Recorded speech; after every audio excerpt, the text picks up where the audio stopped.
Main event draft season rolls on with one of our favorite annual traditions, drafting with Shawn Siegele. We have the 109 tonight. It is sure to be a fun one. Lots of fireworks here. This is Ship Chasing with Pete, Ben, Pat, and guest Shawn Siegele. Let's do it. Pat Fryer Helmo. This is why I'm hot. Anita Handjob. Fix your sight. Jamar. Alpha play chase. Are you kidding me? Kadarius Toney? You can't handle the heat. It looks like we're finally Piss Boys. You're right.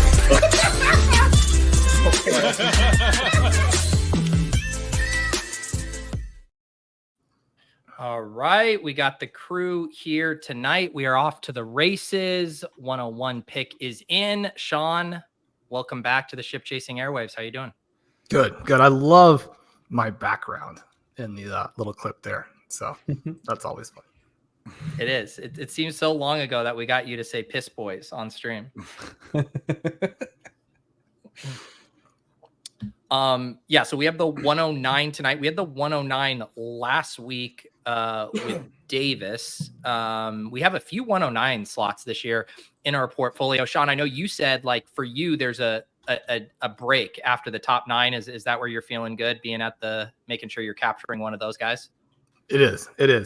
I think that the guy we may have a shot at here is going to light the world on fire and potentially be drafted at the 102 next season. This is the way to get him to fall to 9. But if he doesn't, there are even better picks available. I didn't know that's how you thought about Devontae Adams. I thought you were it's an unusual take for you, Shawn. I mean, he has been good for a very long time, but he's older.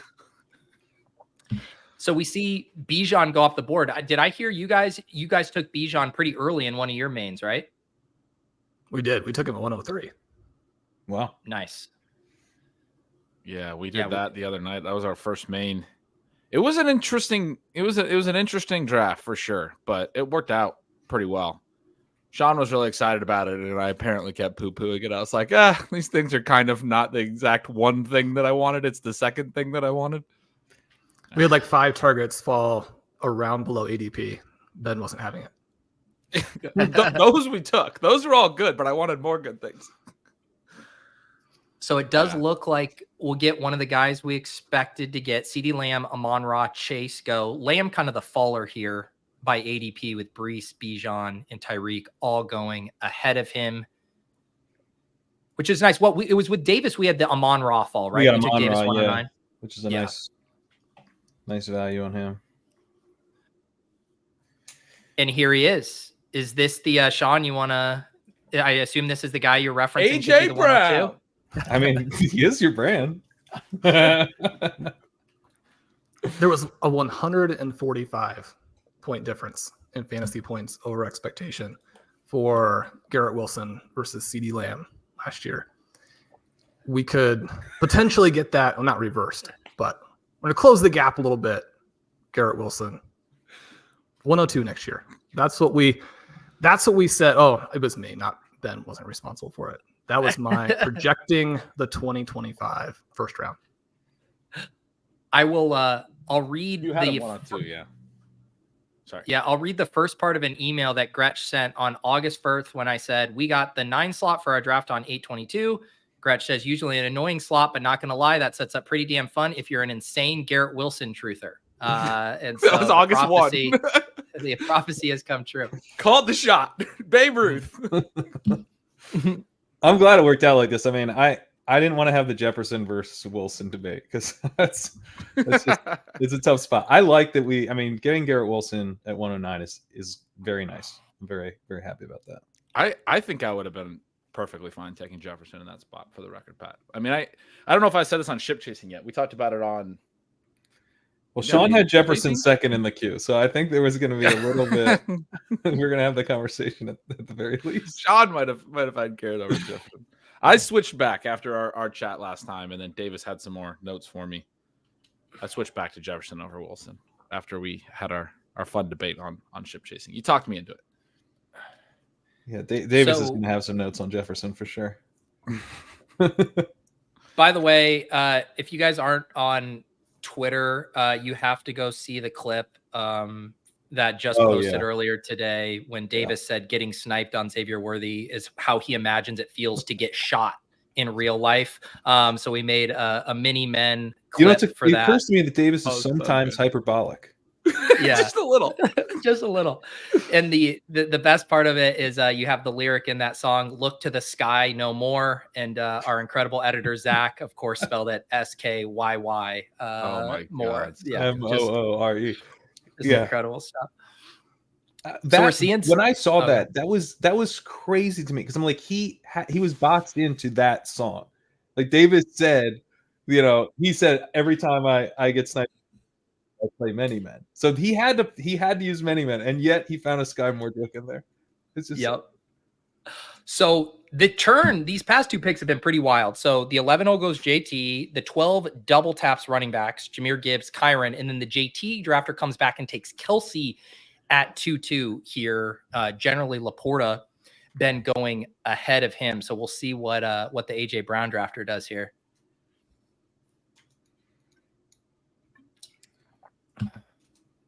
Now, I know we like the tight ends here, but the receiver that's fallen to me, it just should not be in the second round.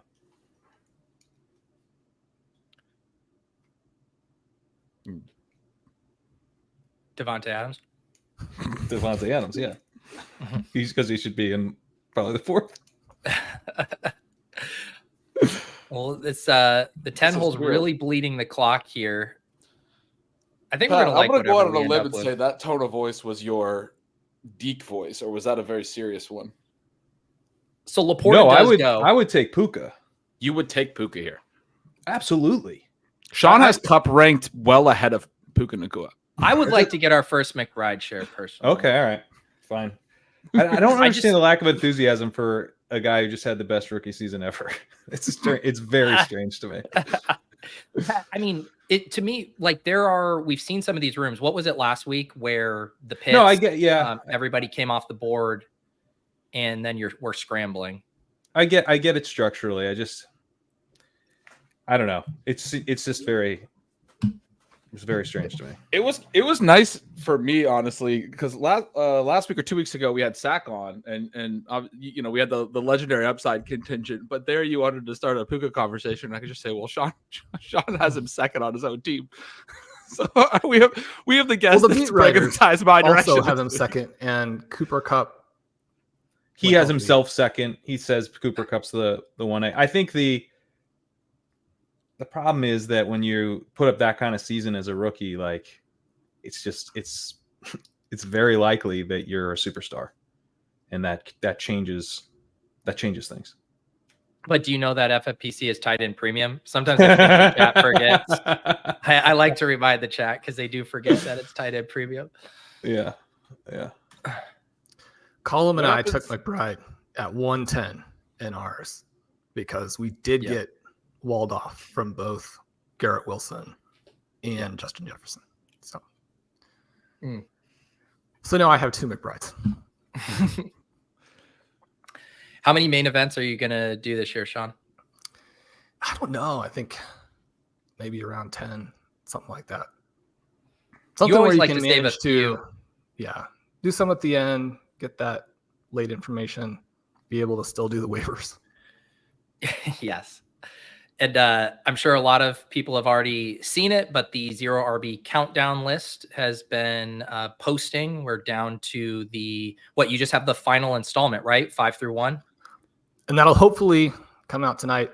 Was writing all day up until when we started here. I got 4 of the 5 final blurbs done. Awesome. My favorite game to play, and I mean, I've been drafting with you all summer, is trying to guess. And I think I went 4 of 5, 4 of 5. And I might have just gotten some of the orders wrong, but it's been fun because I remember back in the day, it was like, that was like the first time you would kind of, really reveal all of those things. And I feel like we're lucky now that you kind of, you sprinkle the breadcrumbs throughout the off season a little bit more now. Well, I tried to do, just get the subs going as well. I did the Zero RB prep kit with looking at the 61 most relevant running backs. And it's always interesting because a few names have popped up and certainly joined that group recently. Looking at them in the 5 components that we would kind of want to see to figure out who is in the best position to really smash ADP. So the countdown, the 15 players, is not the best 15 guys or the highest scoring 15 guys after a certain point. It's the best 15 plays after that point when you consider price, right? Because we only have a certain number of picks in every round, and we also have to figure out who we're going to lose, maybe even at another position if we make that running back selection.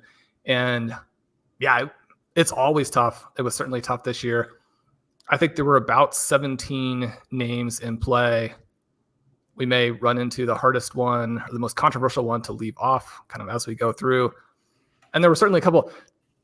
Jordan Mason probably shouldn't be on there. I sent it to Blair for editing, and he's like, if you need to make some revisions, I prefer you put somebody else in. This is not a good pick.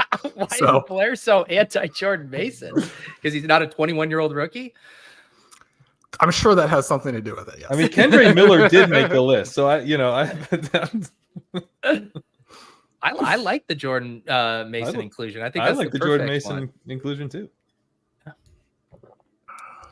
Pat, it's did I always see good you to get just somebody who is going to be in a 3-way committee when the 100% snap share guy eventually goes down. Oh no, 3-way. It might be 4-way. Is that an Isaac Garendo comment that you just made? I think it's a Cody Schrader comment. I feel like he wasn't including Debo, so we need to get the 4th name in there. I tried to find the coaching Might staff. include Kendre Miller, to be honest. I mean, if they cut him, perfect. More power to them. The Lots of teams need a starter. But the problem is, I was talking about this the other day. Like, if I didn't know what team Kendre Miller was on, and you told me he got cut, I'd be like, I hope he lands on the Saints. That's just such a perfect spot for an exciting young back to land on. And that's the reason that he's on there, right? Is that either way, and like Ben says, he's not going to get cut, but either way, it's perfect because you're either going to be behind a washed starter or Taysom Hill is not washed. I mean, it's not entirely up to Dennis Allen, first of all, whether he gets cut. Like, the GM is obviously the one who makes those decisions. You're right. And ultimately had the final say in the draft selection as well. Dennis Allen's obviously frustrated by the injuries, but I also think we're reading like a little bit into just his personality type. Like, that he's just like, I'm not saying that he's not upset about it, but he's just like saying it as it is. And people are like, oh, he's going to cut this day 2, year 2, 22-year-old running back. They're going to give up on their 22-year-old running back. I just feel like I think he's just really disappointed that Kendre Miller's not been in practice. What's that? What do you mean they're going to give up on him? This guy is so clearly already given up on him. No, I don't think that's true.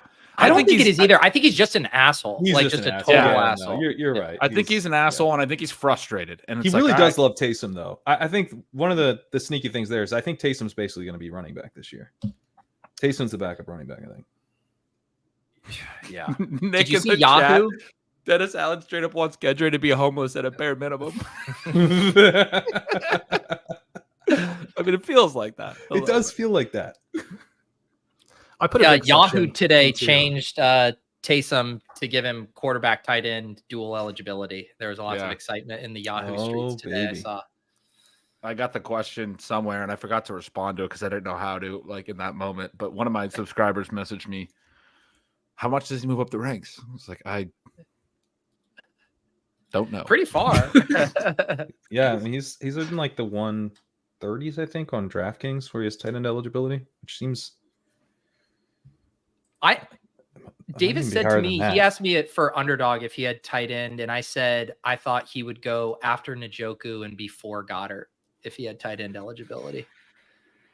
After how this offseason is shook out. Well, DraftKings, he has tight end eligibility. He goes at 137. We have him at 130. Yeah. And he would be a slightly better play on Underdog than DraftKings too. Really? Because he'd be so touchdown heavy. Yeah. Oh, on Underdog and 0.5 PPR, he would be, yeah. But, I mean, ahead of Goddard? I'm just saying, I'm not editorializing. I'm saying I think that's where he would. That's where you think he would go. Got it. Okay. Yeah. Yeah, I think you're right. You think people would get that stoked about it? That makes sense. Yeah, I feel like that's I don't know. Well, I think he's and gonna have the a pretty big Taysom role. camp has been pretty. All they do is talk about him. Right. All right, quick update here on the first round. Or so after we took Trey McBride, Puka came off, then Barkley, Marv, Derrick Henry, Dalton Kincaid, Achane, Drake London, Cooper Kupp rounds out round 2. Round 3 goes ETN, Nico, Devontae Adams, Olave, Mike Evans, Mark Andrews comes off the board, and we are up in a couple of picks here and should have a nice set of options.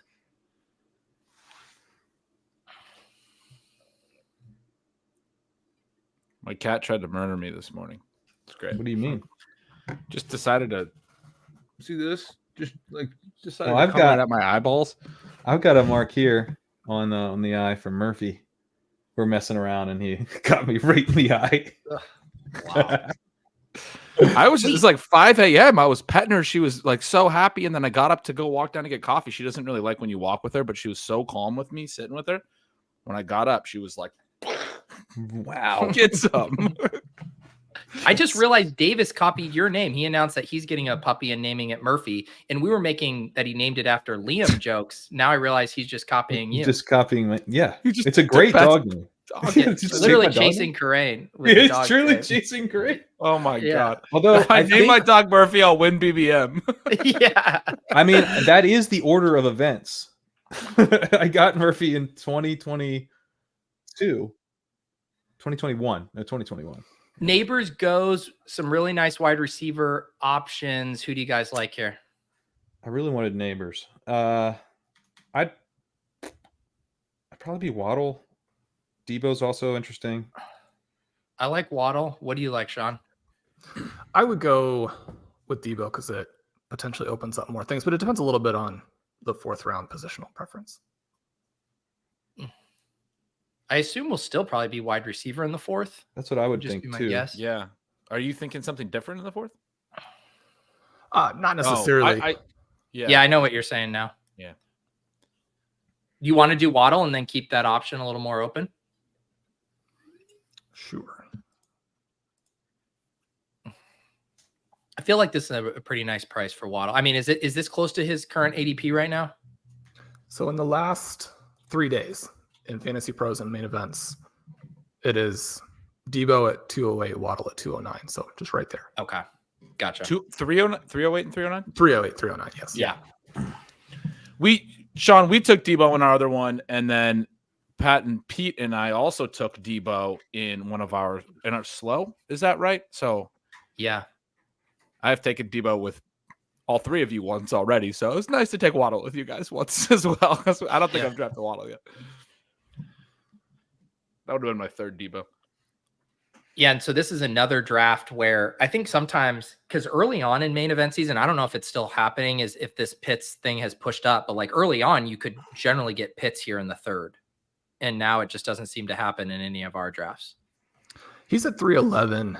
Just in mains, he's also at 311. So Okay. So it is just our drafts. I mean, it kind of makes sense. You know? Yeah. It makes sense that he gets sniped in ours. Yeah. You know he's not coming back. Yeah. Coleman and I Joke's got on all you guys Waddle. who keep taking him because he's Kyle fucking Pitts. Good luck. Yeah, have fun with that. This has all been a long con. been a To long get you to con. draft Now- Kyle Pitts in year 4 of his If we end up career, with maybe. 0%, we can then just be like, man, this is the worst pick on the Are board, you you guys idiots. kidding me with this round 3 Kyle Pitts? Yeah. Guess you didn't watch any football the last 3 years.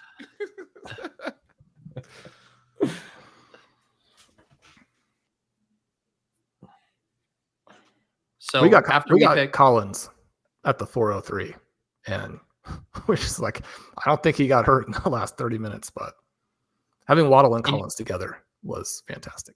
At the 3-4, Yeah. you got Waddle and Collins. It's crazy how That's far nuts. those 2 can fall. Wow. This tier of wide receivers on, in tight end premium, and with the running backs going where they do, I mean, this tier of wide receivers that like they go in the early second on Underdog. They fall all the way to the 34 on FFPC. Yeah, no, I mean, I said it wrong. The 310 and then the 403. It was 403 for Collins. I mean, obviously But still. the other one. Yeah. Yeah. Wow. 403 for Collins. 4th round Collins, I will definitely go ahead and believe he's going to be the wide receiver 1 for them. The 12 hole has now gone 3 straight running backs: Jahmyr Gibbs, Kyron, and Pacheco. Very high T. Yeah, I think this was what happened in the. Was it the one with Sack and Drico where I pointed out there was the team 11 was the all yellow? Yeah, it was. Yeah, and I feel like I've seen the accountant name. Was it the same name? Somebody in the chat, go watch back to that real quick and tell us, report back, because it might literally have been the accountant name. I've seen this somewhere. Yeah, there it is. Pat, say the line. This team. I believe that was the 5th running back when they grabbed Rashad. Right? I think you're right.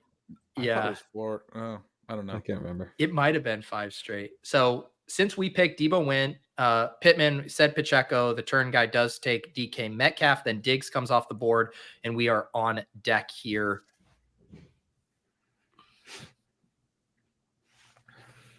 I assume any of the players in the queue, 0 chance any of them come back, right? So we can kind of talk it all out. Oh. Devontae goes. So Shawn, you said, did Debo make Kittle more attractive to you or less? No, I would kind of prefer him for this to be separated. So yeah, I mean, McBride and Kittle, I think, are the 2 best tight end plays, and you can put them both together here. I think you do want 2 elite tight ends. And the only other thing is you can play it back to front and say, maybe there's a cheaper, still better tight end play, but I don't know that you've got to go to that. The other pick here isn't going to come back, but the player who might be the better play from that team might come back. Right. All right, let's take Kittle. I think Kittle's very fun. I mean, I would float Aiyuk as well. I think he should at least be named, but I'm fine with Kittle. Yeah, is Aiyuk buried in the? Yeah, he got named. I didn't even see him. Where is he in this 80? We have 5 seconds there. He's just a little bit after that. Okay. 45. Next couple plays. That was a Next fair couple float, Pat, but you got crickets. I couldn't. I mean, you know how Kittle's not going to score like hardly any points most weeks? It's because Aiyuk will. Unless the fact that he's not showing up to camp actually affects his season. Like we've talked about a little bit on the show, where like the years where he's been locked in at this time, like last year, have been good. The years where he wasn't have been bad. Aren't you worried a little bit? Yeah. Well, it's the classic thing. We're playing Trey McBride in the flex, and George Kittle is our tight end. Had he not had the offseason that he did, I think he'd be going more like where Cooper Kupp, Nico Collins went. So, yeah. But I've been paid. My worries, you pay me and my worries go away. That's how I generally feel, right? The room, pay me a round and a half, my worries suddenly feel so much better. Is that what it felt like to win BBM? You're like, you pay me if my worries go away. I am now a millionaire. I'm going to move to San Diego. Look at these worries. It's floating away.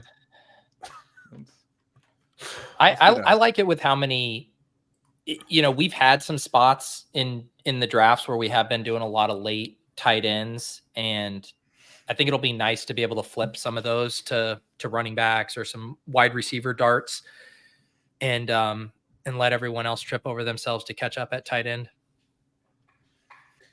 The other Aiyuk thing is with this Dotson trade, people are, just speculating wildly that he'll now go to Washington. That is the one spot this whole time where you'd actually be like, do I like this better? Is this actually good? The Steelers stuff was obviously like, man, the volume is just such a concern. Obviously, it's a rookie quarterback and you lose Shanahan, so it could be pretty bad, but there's a path to upside there. Yeah, the Jaden Daniels bromance thing, along with them moving Dotson, has everybody riled up about that. And then Pretty Ricky was out tweeting again that Aiyuk hasn't been at the facility for a little while. Mm-hmm. I was like, you mentioned Aiyuk might be going to the 2-3 turn. I mean, I've been pretty out on him all off season, so I'm probably a little biased, but and getting even more negative once you get paid off on it a little bit. But I thought he was overpriced for most of the offseason anyway, which like we may never really know if that thesis was correct. But the volume stuff, even if he goes back to San Francisco, is still a bit of a problem. And the way that he won last year was a 3+ yards per route run, which is hard to describe in terms of how good it is. You know how good it is, though, Pat. Like AJ Brown's been 2.5 plus every year of his career, but he's never been 3 because that's a really fucking amazing season of efficiency. And if Aiyuk's not on point, that's his whole thing, is that he was like hyper efficient. Yeah, but we know, efficiency helps deliver volume, and there's sort of a hyper precise thing going on in San Francisco where they can they don't have to open it up like ever because they're too good, but maybe that breaks down in certain games, and you have a guy, anyone who can do that is an absolute filthy talent. That is someone I want to bet on. It's true. I think it is a good, though, best ball versus managed conversation. And I think you can talk about it with Kittle too, but obviously the positional stuff, I think, pushes Kittle to be the preferred pick. But I could see Aiyuk, similar to last year, being kind of a headache of knowing when to start, because you are playing that carousel element. For sure. Yeah, I definitely could see that. I mean, he gets he might get 5 targets in a game. A fair amount. A third of his games. Yeah, it's frustrating. It can be pretty frustrating. Shawn, have you had in any of your mains, have you had 2 tight ends through 4 rounds in any of them? No, because there's another guy. Yeah, we're about to have 3 through 5. He's had 2 through 5 or 2 through 6. There's a lot of reason to believe Aiyuk benefits from what the other guys force the defense to account for. He just wouldn't be the same player. Now, he'd still be a very good player, but you make that change this late in the year, I think that would be, again, a concern when you're talking about in a range where there are other good names. I mean, Debo should have always been going ahead of him. Debo has more paths to fantasy scoring and fantasy success, and George Kittle is probably the most talented tight end in the NFL. And so I think you're making a stronger talent bet on the other 2 players. And that's not any kind of big criticism of Aiyuk, because again, you don't put up those numbers unless you're also very, very good. Yeah, I don't know. I don't know if I believe that. I think if anything, Aiyuk probably opens up stuff for the other guys a little bit more than they open up stuff for him. He's the really, really good route runner. If you look at who can actually win downfield, Aiyuk is your best bet there.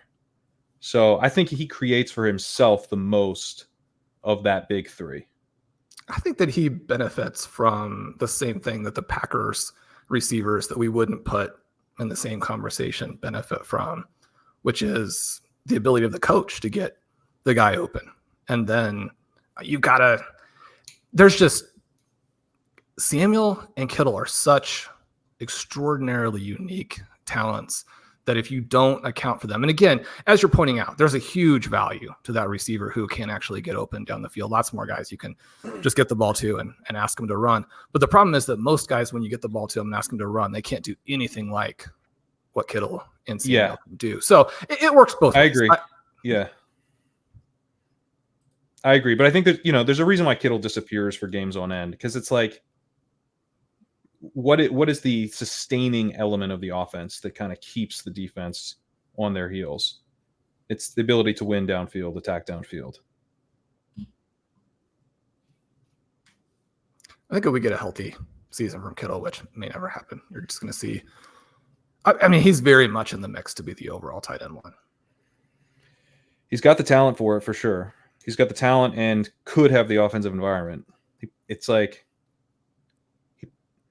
we know. I mean, is he the only tight end with contingent value? He really does have contingent value, other than maybe Isaiah Likely. Kittle, yeah, when it funnels to him, he soaks up that extra volume with no issues.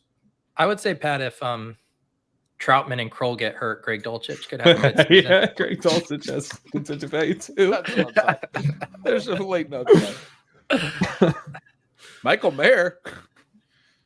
Hate to say it, but that's another. Yeah, that's so since we took Kittle, Ingram came off the board. Rachaad White, Aiyuk does go at 4.7. James Cook, Zay Flowers, Josh Allen's our first quarterback off the board at 4.10. DJ Moore, and then the turn from the one hole goes David Njoku and Hurts into the middle of the fifth.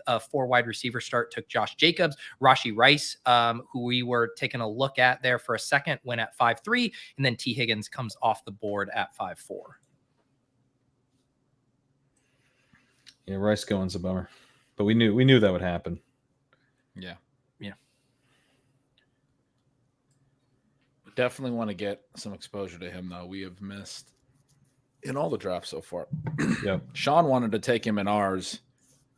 I wanted to take Kittle at 4.10. Thought we could pass him around to 5.03. He went at 4.12, I want to say. It's annoying. This guy at 5.03 gets him. What the hell? Yeah, I mean, he is, at least on Underdog, he has just been on a rocket ship, ADP wise. Yeah, early fourth now. He's up to 410 in this. He went at 401 in one of my 2 previous ones.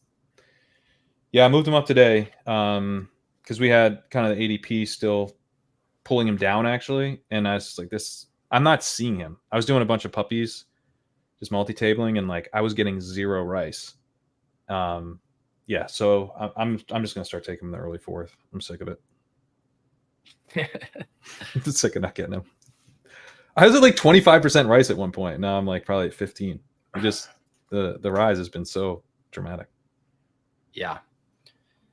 Kenneth Walker, so after Higgins, Mahomes goes unstacked to the 5 hole, Kenneth Walker, and then Kamara. And then we are on deck here. The Jefferson, Puka, Neighbors, Ingram team is on the clock.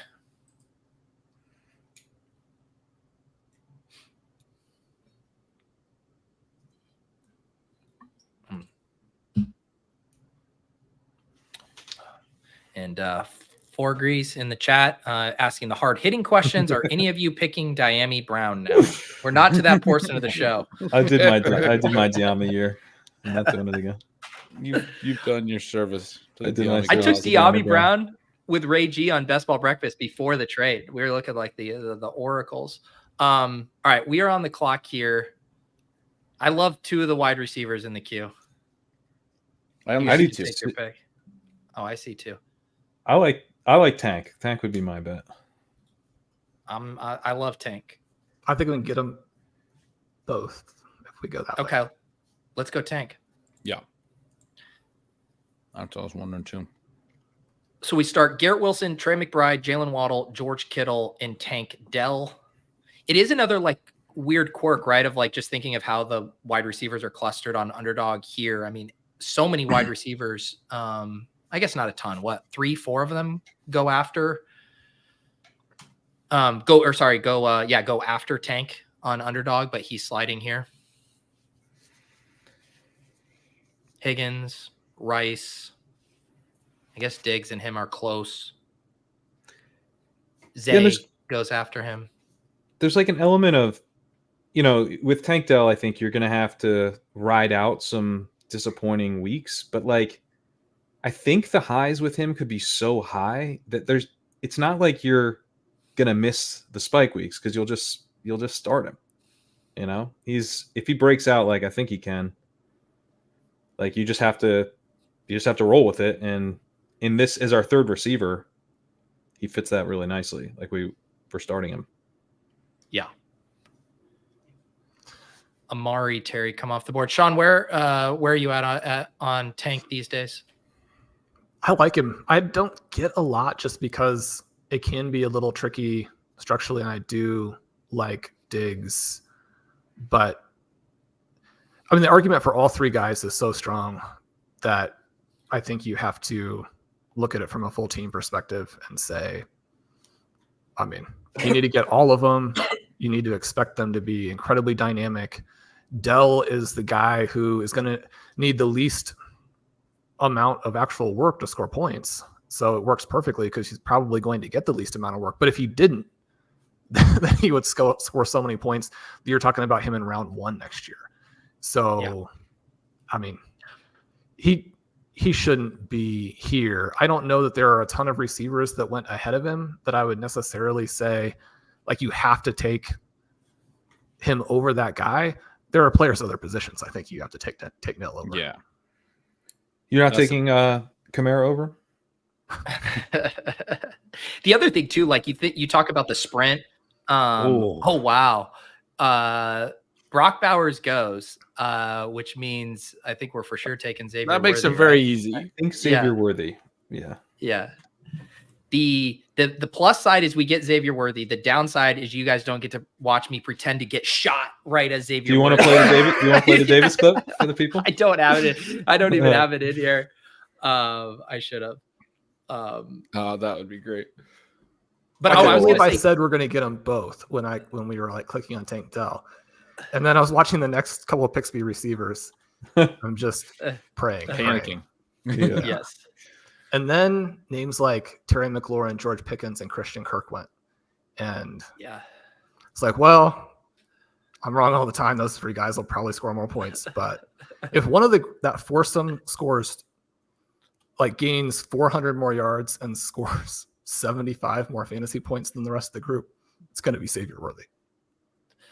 Now, Shawn, when we did Best Ball Breakfast on Monday, you were fudding Xavier Worthy. You're telling me he made all these mistakes and that we need to just chill out on him. Are we back to being in on Xavier Worthy? Well, maybe that made the That's one why we pick got difference to get here. I titled the show 5 Reasons to Be Cautious About Xavier Worthy. I know. Set that out into the internet for Google to try and push through. Do you think there's anything to the idea that Worthy is actually worse in best ball, in the sense that obviously, he's got this downfield profile, so that makes no sense, but like it's kind of potentially quite binary. Like either this guy's like this pretty overpriced kind of spike week dude, or he's the dude. And if he's the dude, like you should just the potential that he could be that guy makes him worth such a, that big swing worth it in the 6th in a way where, the lack of production risk that you're taking on in best ball kind of hurts your portfolio a little bit more. Yeah, I think some of these guys, Jake Bowes had a great article out. I know there's obviously plenty of other great research out about 0% and how much that crushes you. And so if you think that there is that risk, then you want to, at least be aware of your exposures when you're drafting a best ball team. On this roster here, I mean, I knew Sean's answer was going to be there's not 0 risk in Xavier Worthy. I was like, you don't know if you think there's that risk is doing a lot of work there. He was like, what is the premise of the question? The premise is, I guess, so I just wrote this article on rookie receivers, and it's like, I actually wonder if we are pricing up. Here's what I came away with, the thinking that we're sacrificing something in best ball with the rookies the way they are priced now. It doesn't necessarily mean they're bad picks, but they're probably going to hurt. They're more like elite tight ends, right? Where they're like, you're betting that these guys are such studs down the stretch that you really want them in the playoffs, but they probably hurt your advance rates at these prices. The guys going in like, the top 7 rounds. And I agree with that. Yeah. So that's kind of well, I mean, I've been trying to get a little bit of Marvin Harrison because, I mean, I watch all the games, but living here in Arizona, I mean, I think he's going to be awesome. I don't want to be every week watching and thinking don't throw it to Harrison. Don't throw it to Harrison. That'd be a horrible way to have the season go. But his price makes absolutely no sense. He should probably be going after Malik Neighbors. This is going to sound ludicrous because, I mean, ADP does understand a lot of information, obviously, but I guess I don't think he's going to outscore Xavier Worthy by that much. And so if you believe that, I mean, Xavier Worthy, I think, can still smash. I mean, the other guys, you have a lot of risk, but with Neighbors and Harrison, they've got to score right from the beginning. We kind of think that they will, but yeah, those prices, those guys, I mean, they're not great picks. So you're not in on Neighbors.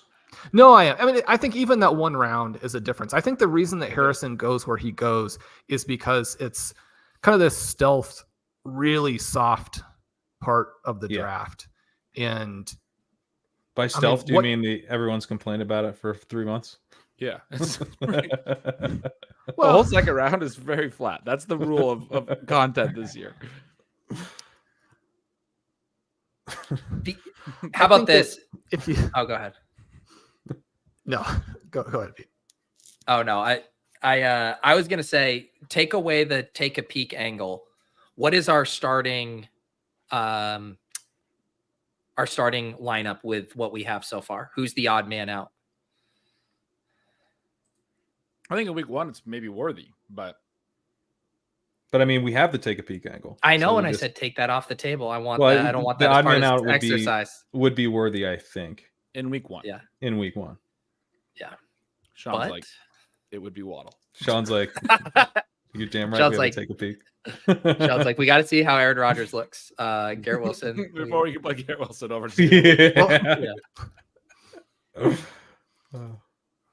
The someone in the chat Jaylen mentioned Waddle is gonna, be injured on the first 5 plays. And so I'd like him to play a while and show that he's gonna play. Last year, people know Sean and I had a team that finished really high in the tournament. In week 16, we had Waddle and I think Tyreek was out or banged up, and he had a long catch early in the game. And Waddle was our low owned leverage piece near the top of the main event of this tournament. And he didn't do anything after that catch. And Sean has not stopped talking about it. He's brought it up every month since we've said. Well, let's not act like Waddle was never hurt before that either. Like every game, he'll come to the sideline and act like they're out, and then they go back in, and it's great that they go back in, but it is a heart racing experience. It is tricky. I was going to point out, someone in the chat mentioned that Team 10 is literally called Brock and Roll something. So the Brock Bowers pick, we maybe should have seen that slightly more. Yeah, that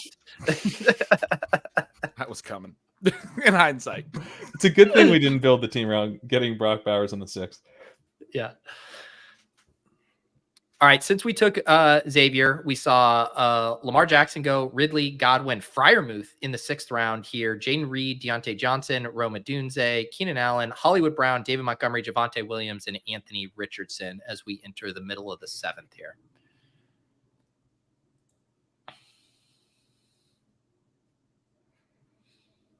The funniest part of that Waddle story is that every time the chat's talking about it, but every time Sean would bring it up, I'd be like, week 17? Because we were still in good position week 17. But you were acutely aware that if we would have gotten more out of Waddle than week 16, we could have been in really good position. We could have been leading it in week 17, which would have been nice. Yeah. Yes. He's going to snipe us on Brock Purdy now too for the full Brock and Roll correlation. I do love that. All right, so Goddard goes to the Freiermuth drafter, catching up at tight end. Then James Conner comes off the board. 2 more picks, and we are up here. I love this comment in the chat. At first glance, looks like a wide receiver room with a combined weight of 400 pounds. Yeah. Who's the big receiver? Is it Wilson? Or Waddle? Is it Waddle our biggest? I think it's Waddle. Waddle's the biggest. Oh my god, Waddle's the take. Sean, no pun intended. We used to be team big receiver on Monday, Pete. I know we drafted. I called it the Slim Reaper team. It had Devontae Smith on it too. Just all the skinny, slender dudes. JSN goes. Do you guys want to lock up the stack? The Diggs drafter is behind us and would have 2 cracks at Stroud. We have McBride as well. Mm-hmm. So that's another stack. What do you like, Sean? Well, I don't necessarily think we have to take either of them, but certainly losing JSN is kind of a heartbreaker there. I mean, my argument on Dell and the rest of those guys, I think Stroud is going to have an extraordinary season, and Tank and him together probably better than McBride and Kyler together in terms of what you would actually want them to do during the race. I'm down. Like in the sprint, yeah, wanting a little more rushing from Kyler.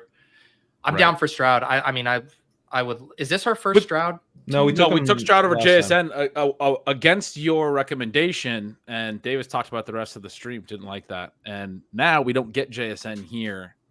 It's different. I was going to say it's different than that decision because in that one we pushed JSN. It did bite us a little. In this one, I mean, the other guys in our queue are running backs, but there's like 7 other running backs that we could take. I think JSN was kind of the last receiver in this group, and so if we're going to go running back anyway, it's like why would we even? I mean, same thing you're saying, Pat, about the Kyler thing, but I don't think it was flat elsewhere. Is I guess the point that I would have driven home. Yeah. Yeah, that JSN pick is a bummer. It was a brutal pick there. Yeah.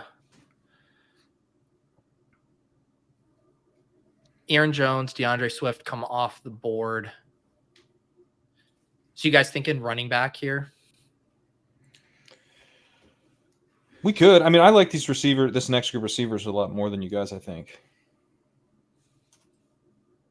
I think they're viable for sure.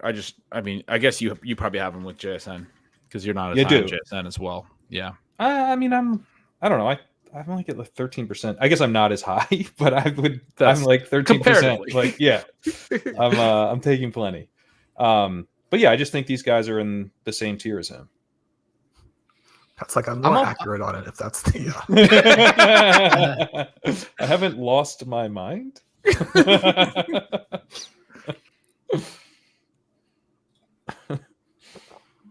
Yeah, it's one of those weird trippy things where it's like, yes, it does feel like the start of the running back tier, but I mean, they are going to get vacuumed up over the next 20 picks too.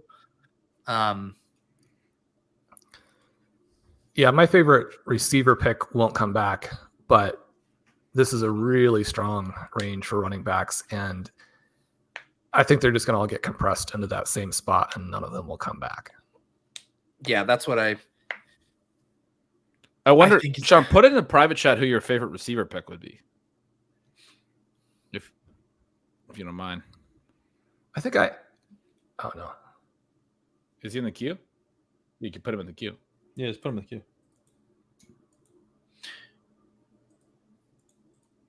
So Kyler does go at the turn. They grab Christian Watson. The DeAndre Swift drafter grabs Ramondre, and we are on deck.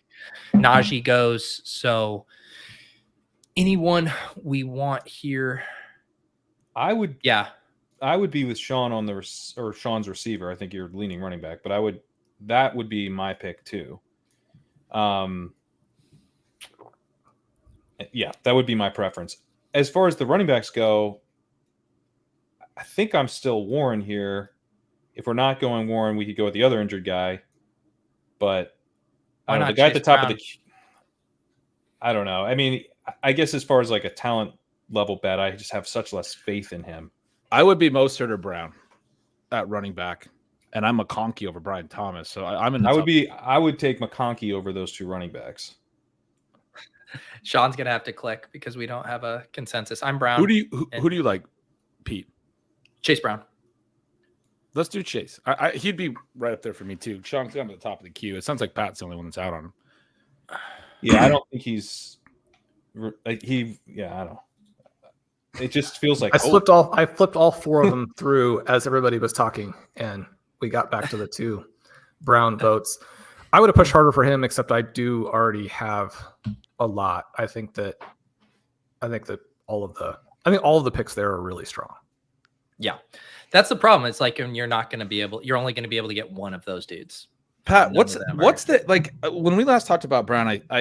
I believe it was you, or maybe it was someone else. So correct me if I'm wrong. Maybe it was when I was talking to Jacob. But the argument was that he's not a good runner, and I've heard this a couple of times. And I mean, I just kind of want to push back on that. The guy was like a workhorse at Illinois, and in the Big Ten against some good run defenses in like November in the Midwest.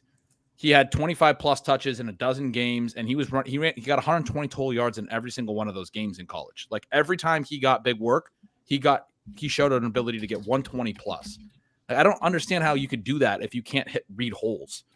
It's just like, this isn't a film evaluation. I don't know. I have seen him bounce stuff to the outside, and it does look like not great to me, but it's like a preseason run. That's not really what's driving.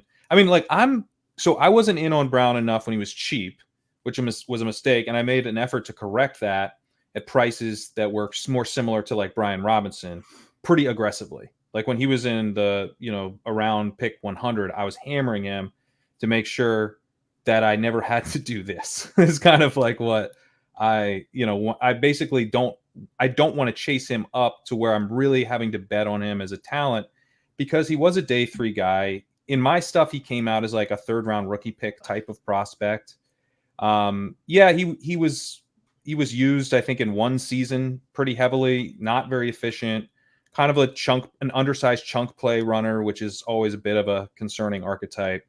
Not really like a big receiving efficiency guy, although he's versatile. So you could see him be used in kind of a Kyron-y way.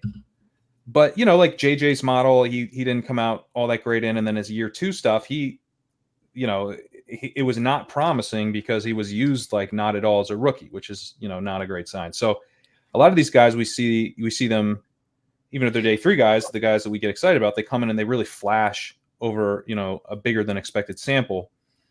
And if you show me that, I'm down. But he didn't really do that. He had a few nice plays. To me, he's just like a guy that I would want a couple rounds cheaper than this is all. I think it's a good take. I mean, he's a day 3 guy, didn't really play much in his first year. I think the context of like Zach Moss only being a 2-year, like $8 million, $4 million per year guy with $3 million guaranteed matters. And the upside's there. Like, I think he's like a great, I was really kicking myself for not hammering him when he was like at 125. Like, but I think the best ball, I think the market stuff is more best ball brain, Pat. I mean, we're in a main event. All of these guys are going to be gone by the next time. I think Jaylen Warren's one of the best running backs in the league. Like, I think he's one of the best running backs in the league. He's shown that. And he's got a hamstring injury that's going to keep him out for a week or 2. So what? Like, I just, when we get up to this price, I think we're just applying a lot of hope to a situation. The fact that he's on the Bengals and the fact that the depth chart is open. But I don't have the confidence in the talent profile to justify this price. Yeah, I think there's a lot. I don't think Jaylen Warren is going to need a Najee injury to be able to fully take over that backfield in a way that isn't going to be the case for Chase Brown. To fully take it over, that's true, I think it's a way more valuable backfield. I mean, the Bengals backfield, Joe Burrow and on a 0 RB team, we really don't want to take a 0 the first week or 2 from our RB1. I mean, it will suck if Pirine lands there. I believe Sean and Blair had a team where they scored 20 points from Malcolm Brown in the week 1. So we can but if you're breaking ties with it a tier, I think. But that's what I guess what I'm saying is I don't think Chase Brown is in this tier. But if you're going to play the market-based element, then with the Chase Brown angle, then you should play it the other way and know that you're getting cheaper prices on Jaylen Warren right now. In a managed situation where I really want to emphasize betting on the talent as opposed to getting, slightly better prices or slightly worse prices, I really feel that these two talent profiles are not similar. One is very strong and one is the Chase pretty Brown much a question mark. Incomplete. It's I think incomplete. you're being way too confident that he's bad. Yeah, I don't think he's bad. You said the talent profile is different, but we don't know. It's incomplete. We don't know the gap. My argument would be that Chase Brown could be good. That would be the argument. Like the comp would be Myles Gaskin, for example, who was a workhorse in college, was a day 3 pick, didn't play at all in year 1, and then year 2 was a stud for Miami and was a great fantasy football pick. Correct. There are great, profiles. Just an all-time flyer. But like we're taking a flyer profile and we're elevating it. So Blair had a really good piece before last year's draft where he talked a lot about the situation there at Illinois and worked through how Chase Brown compared to other backs that they had, some of the blocking numbers for them.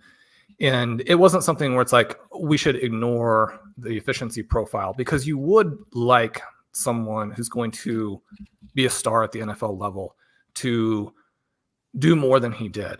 At the same time, you've got a workhorse, which is very meaningful. You've got a 210-pound back who has elite speed. And I mean, a lot of the guys that are getting drafted in this general area, don't, or some of the guys who and again, it's depending on where you see the tiers breaking, they don't even necessarily have that successful, like heavy workload season. The other thing is I don't think that we could ignore when the guy has the workload and he has the speed, the reviews in terms of how he's improved in certain elements of the craft over the offseason. I think if you're talking about somebody who's not athletic and has never carried the ball, and you're getting a bunch of puff pieces saying this guy has improved in some key ways, you're like, yeah, improved from not being anywhere near the NFL to probably still being like at the edge of the NFL. For me with Brown, it's a little bit different. I threw out the Gaskin point, and you said it was an all-time flyer, and it was. But I will note there's several other day threes in recent years that did this after not doing much in year one. We got it from Kyron last year. We got it from Jerome Ford last year. After the team told us in the offseason he was their number 2, which the team has told us about Chase Brown. We got it a little bit from Ty Chandler last season. He ended up taking over the backfield down the stretch. That you're talking like Chase Brown could be a total 0 this year, and I don't think that's actually a valid takeaway from what their actions are.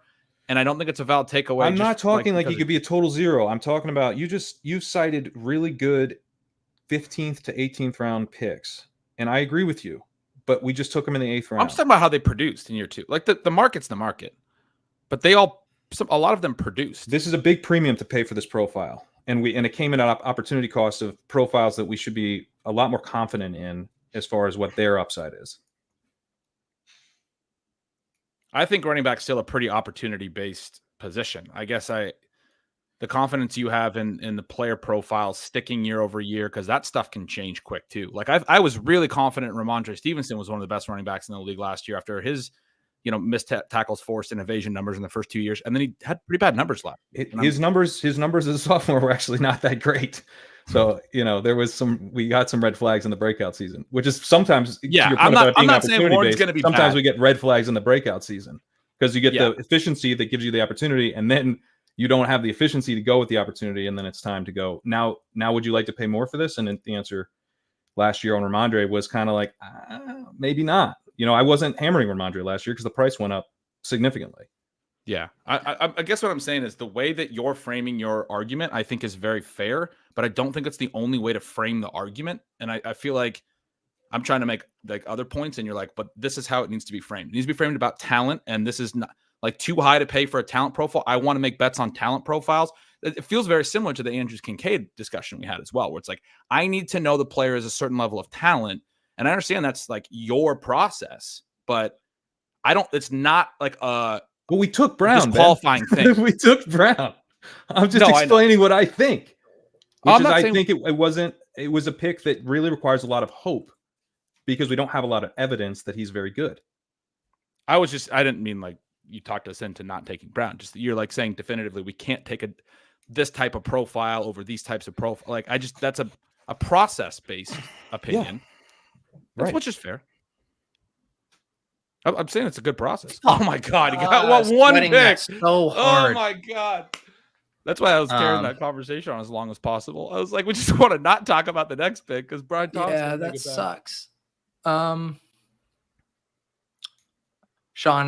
what do you see here? Well, I mean, I like the huge faller in terms of not that he's fallen in the draft, but that he's like fallen off the fantasy cliff, the fantasy radar. I don't think that there is a running back who is draftable in this range, but I'm certainly open to anyone that people like. I mean, I don't really think there's a running back necessarily draftable at the 1004 either.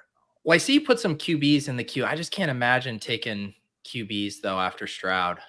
Yeah, that's mostly just to remember that they're there, track where they go. So, Shawn has Jordan Addison in the queue. Are there any other suggestions here?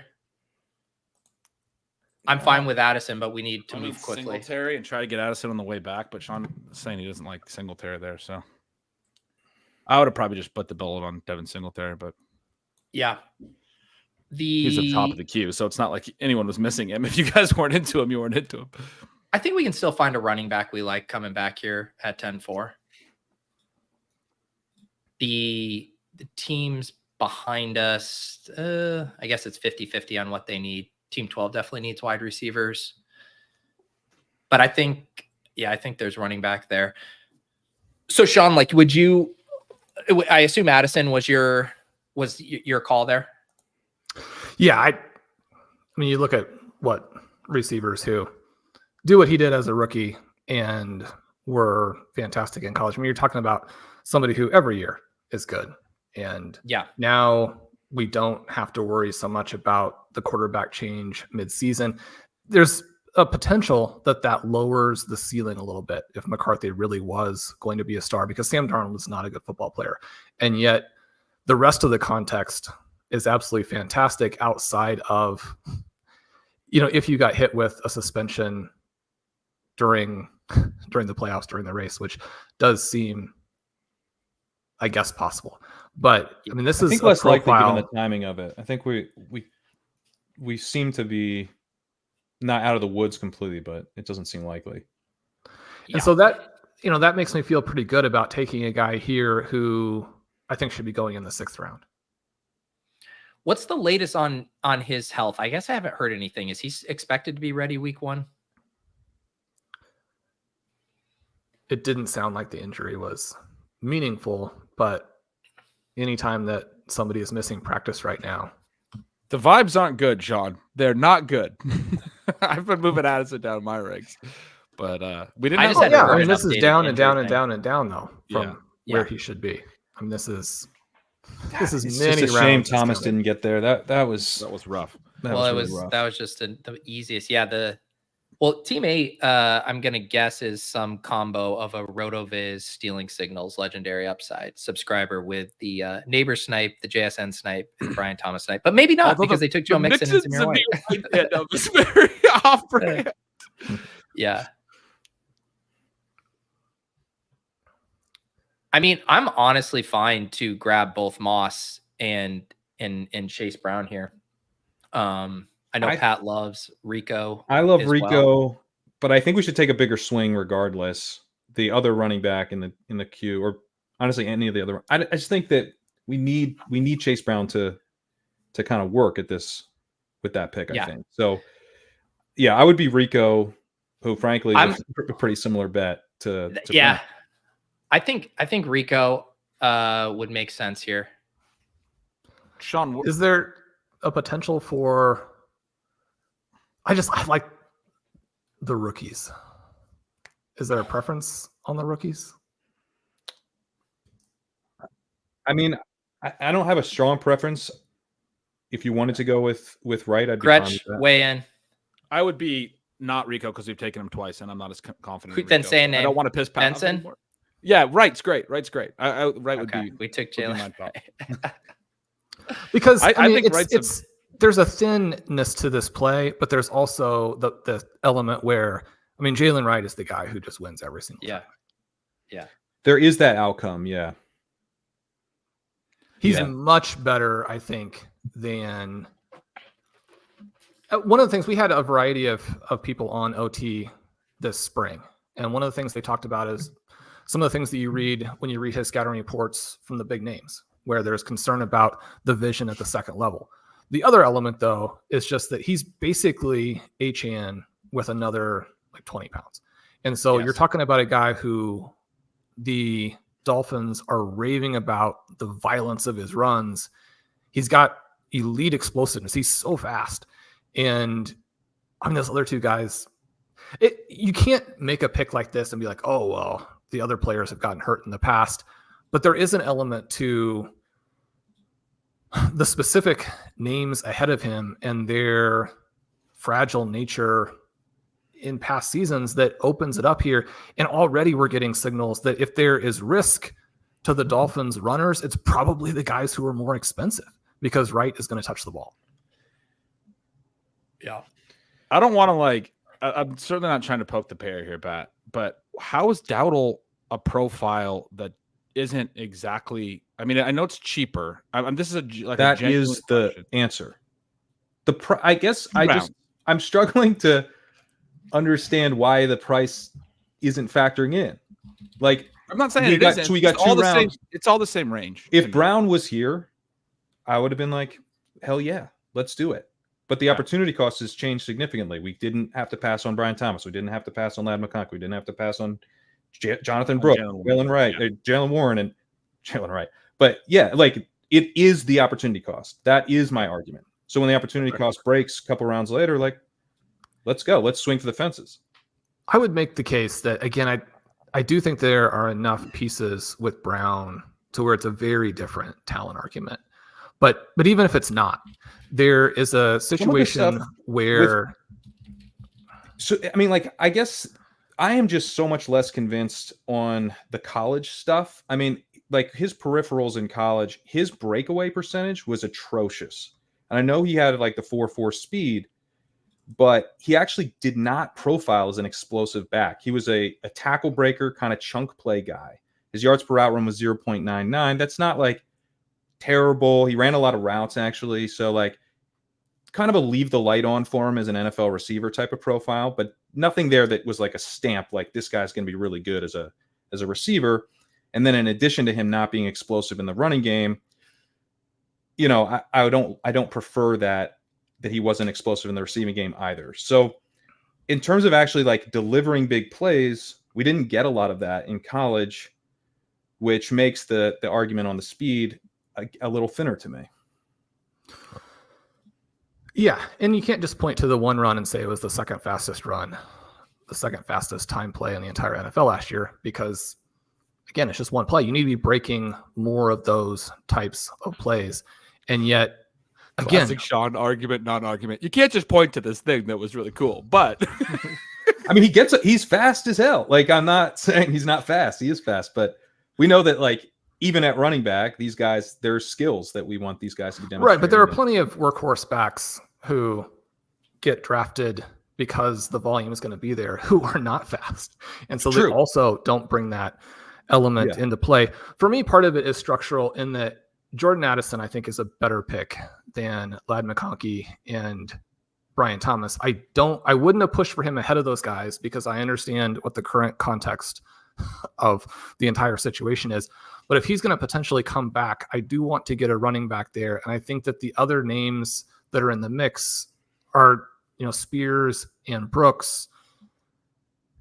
Brooks is a guy that I want to get a lot more of as the next couple of weeks play out.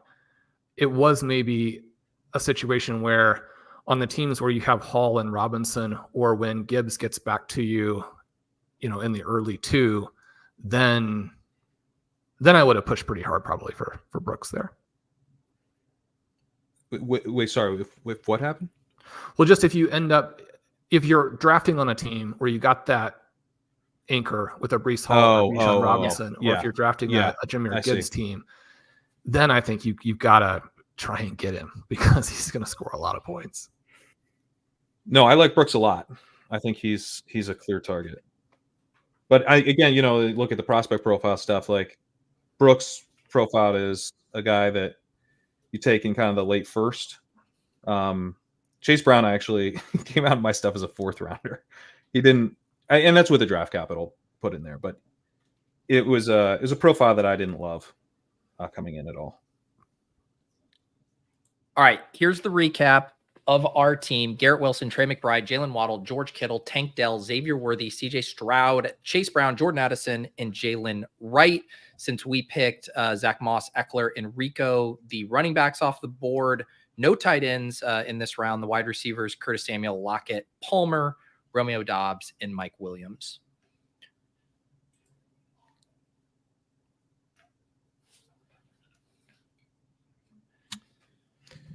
I do like the theory of because Tyler's saying with the zero running back team, you need to hit on an outlier player and not a steady Eddie. So Wright is a fine play. I think that's very true. I mean, Shawn, you can speak to this better than I can, but taking that home run swing at running back does perfectly fit this build, which we did two of. I mean, I'm not going to say that Brown isn't a home run swing. He is. And so is Wright. Yeah. One of the things that I do like to mention to folks as well, and not that it always works, but you don't have to take your first month production first.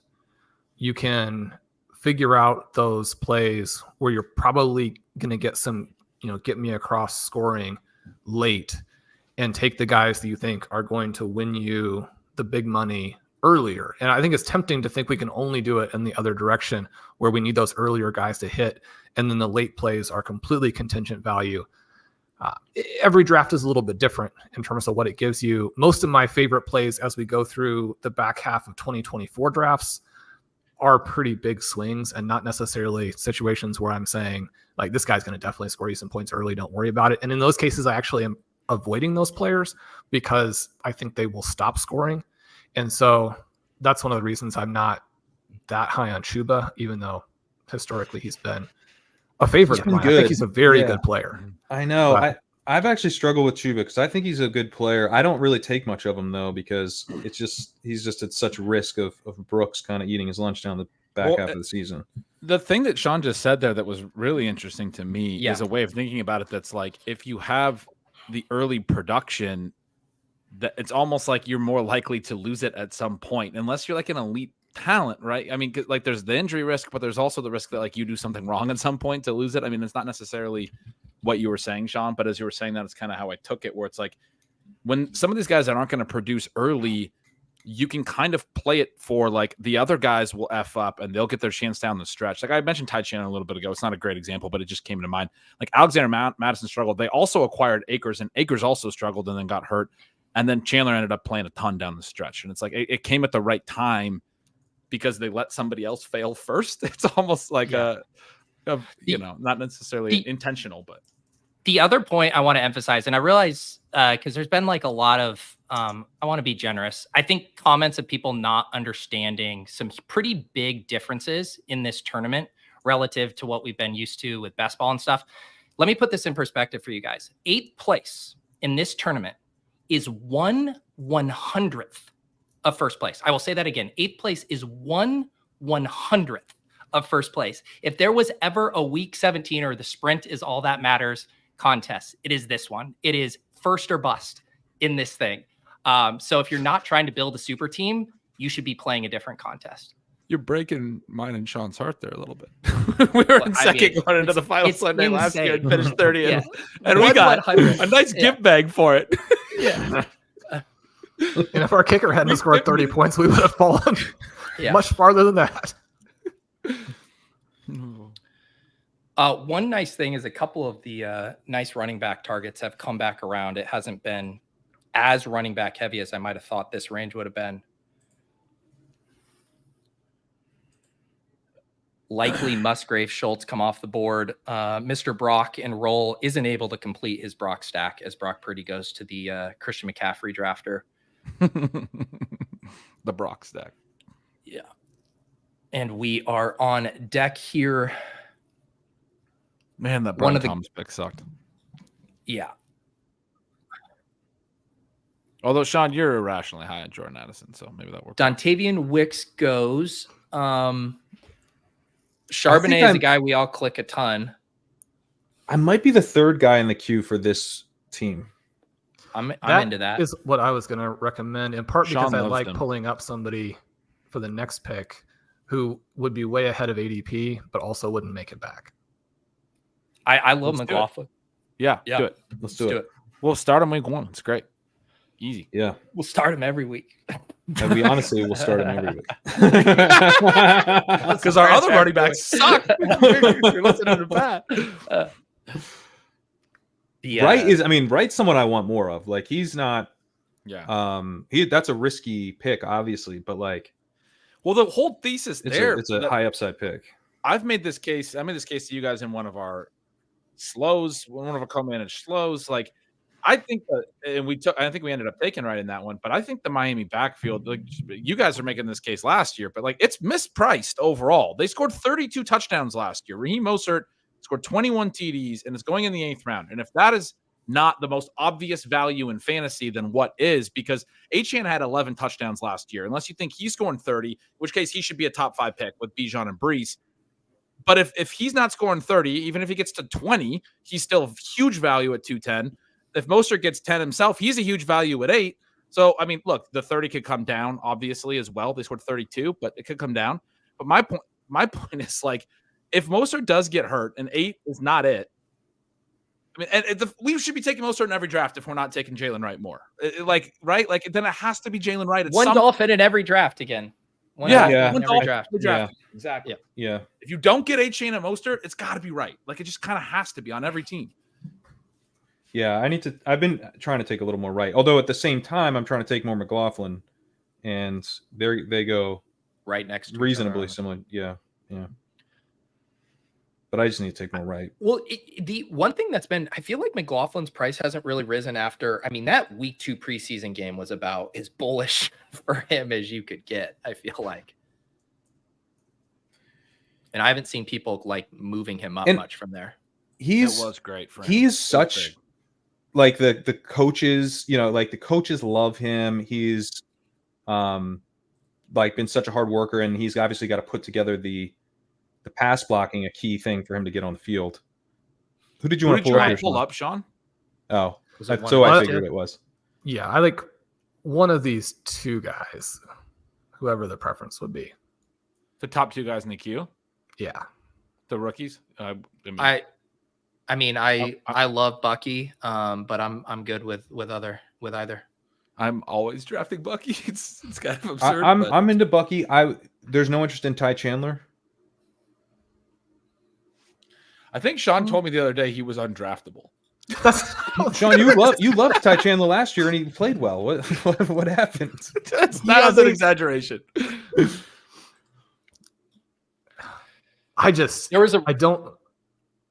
So is it good to go? There was a really good Bucky report today. Yeah, we'll go Bucky here. Ty would have been a good call. I didn't even see him in the queue. He's not in the queue, but I didn't see him in the. I mean, that's a guy you want to talk about. Who could kind of see his role grow over the course of the year, and he was. I want to hear this. Let's grill Sean on this because I've been still ranking Ty aggressively, but you don't seem to. I think he's a good pick. He's very good. But you sounded like you had some context. You loved him. You liked him last year. I didn't like him that much. This is a classic thing I kind of experience. You don't know about this, Sean, but I'm over here just like, what the hell's going on? Like, I'm like, I don't know about Ty Chandler. Like, he didn't really do anything as a rookie. Sean's in. He's hammering him. Then he plays well. Good pick. All right, Sean's right. Well, you know what? Now his situation's gotten a little bit better. They're going to give him more work. His price hasn't really risen. This guy's such a clear target. And Sean's like, he's not draftable. He's not on him anymore. Why? You're like, yeah, Sean was right. I'll give him it. And then he's like, wait, what? You're not drafted him? Yeah. No, I'm left. No, I'm the Ty Chandler on him. What the hell happened? What the heck's going on? I was just going to read this report. What's today. Going on? What? I need Sean to tell us.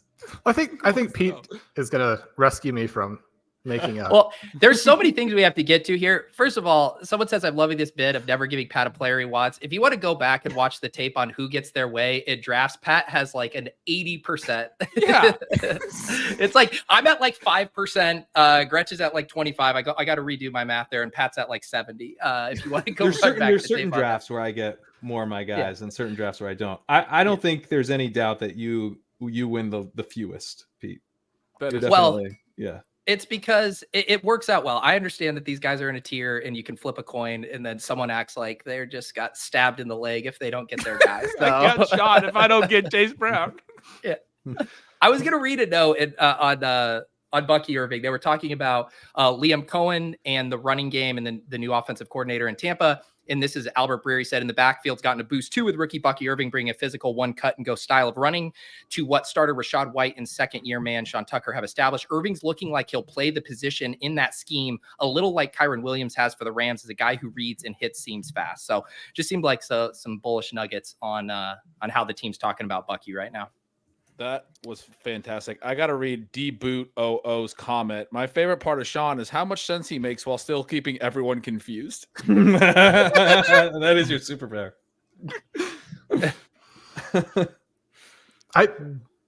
The thesis on Bucky seems so overwhelming that I'm extremely scared of it, because the combination of his production and his peripherals in college and what he has done so far in camp. I mean, I got in trouble on one of Ben's streams where I suggested that the team was already saying he was the starter, which is a more optimistic read of what they've said than probably is justified.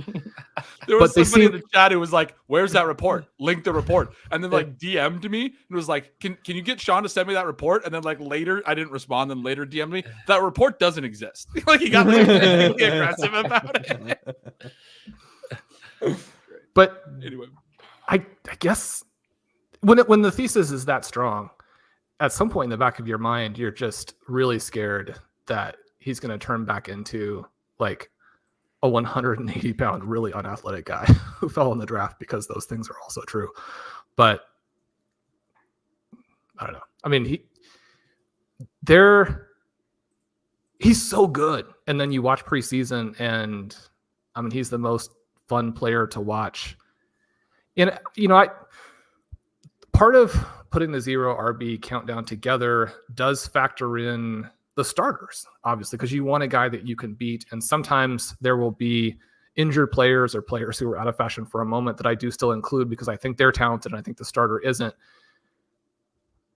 I mean, I don't want to get into a big thing about Rachaad White, because there are some really cool things about Rachaad White, and he did do some good pieces as a pure runner, both what the coaches are saying and what the stats say. Now it's a little apples and oranges, because we've seen Rachaad White at the NFL level and we haven't seen Irving.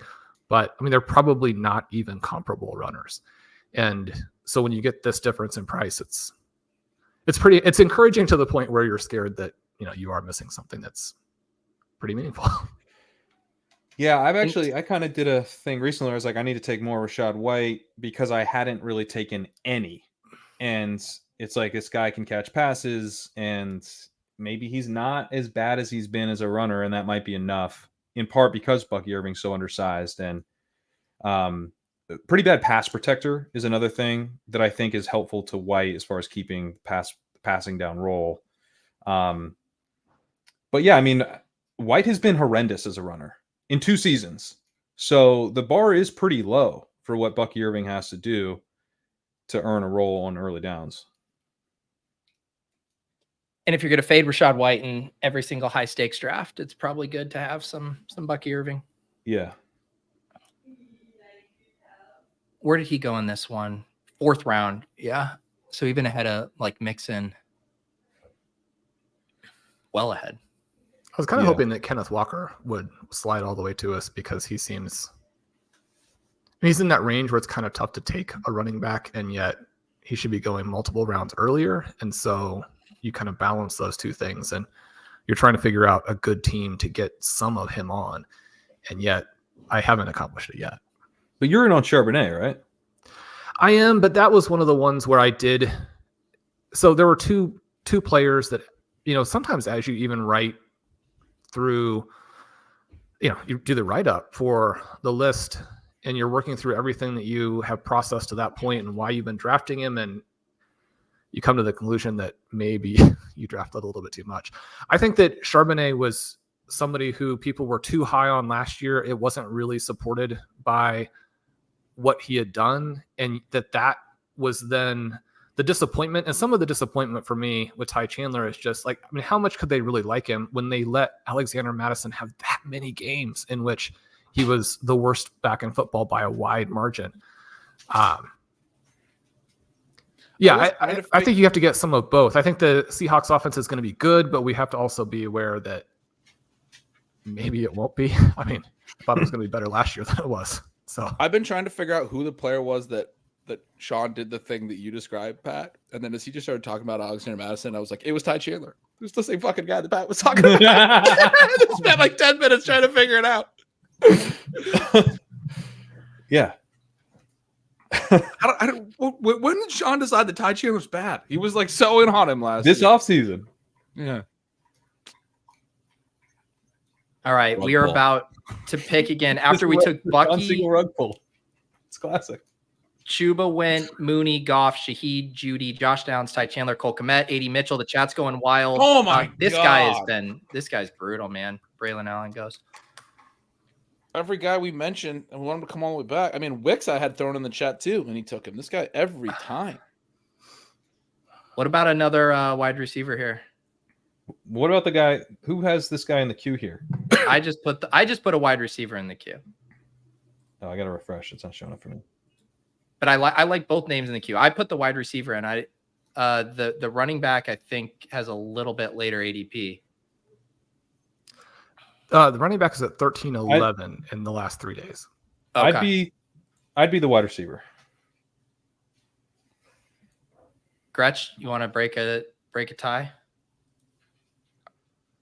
Or I don't know if it's No, I don't want to break a tie at all. I want them both. okay. I guess the producer needs to roll a clip. The Huskies.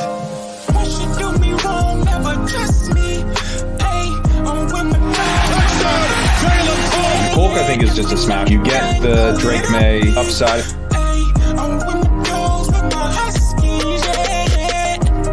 I'm taking a lot of Polk, but I am obviously trying to set up Drake Maye stacks. Just take Drake Maye.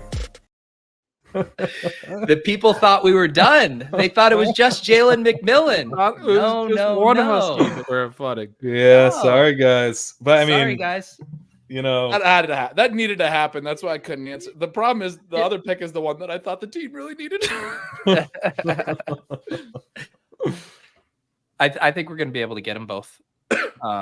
Sean? What is Polk's ADP in the past 4 or 5 days? 13.5. Yeah, good Yeah. value there. Yeah, I didn't think he would come back. I think the other guy had a better shot, so we'll see. I like getting another wide receiver in this range. You know, Wicks went 2 rounds earlier. Addison could miss the start of the season. I like building out a little bit more wide receiver depth here. I mean, are there very many?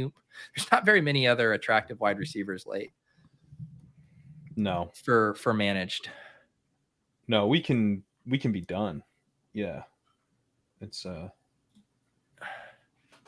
he and Mitchell, I think, are and honestly for managed, I think Polk more than Mitchell do give you some pretty nice upside. Yeah, I'm coming back around on Polk for managed, dude. I've been moving him up too. I mean, I've been obviously I like the talent, you guys know that, but I've been kind of down on him. But Pat, you made a good case last week when I was talking about maybe it was on ADP chasing, I think, with Dwayne. It's talking about the like bottom 20% of his routes, top 20% of his routes. Like he's so flashy in the top 20%, but is he consistent all the way through the bottom 20%?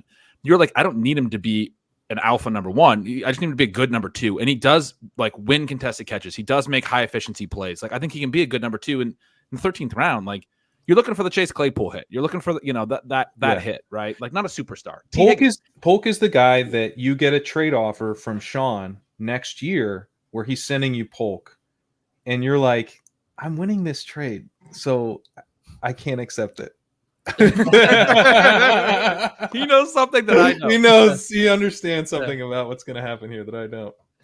Don't accept those Polk trades. I honestly think Polk is the type of guy that, you know, could be very much overdrafted in year 2. You know, he flashes. My hope is he flashes year 1. We kind of forget about a profile that looks somewhat low ceiling. He's tied to a quarterback we like. And then he's not able to take that secondary breakout, you know, where it's like he now needs to emerge as a superstar in the league, and he's not quite to that level. So, but I think we can still benefit from him at this price, even if he's a number 2. Was the other player Vidal for everybody that you guys were talking about with the 13-11? Yeah. ADP? Yeah. That's where he's going. Okay. Yeah, let's do it. That's who we're in on, right? Yeah. Okay. I'm fist pumping here, but I just want to make sure that I'm fist pumping for the right reason. We didn't actually say it anywhere. I just see him in the queue. Did we get Vidal on our first team or not? Man, if we did, we probably took him a lot higher than this. I moved him up so freaking much after that preseason week 2, and I wrote about it, and I wrote a whole thing about how I don't think we respond quick enough in some cases to this, you know, to preseason news.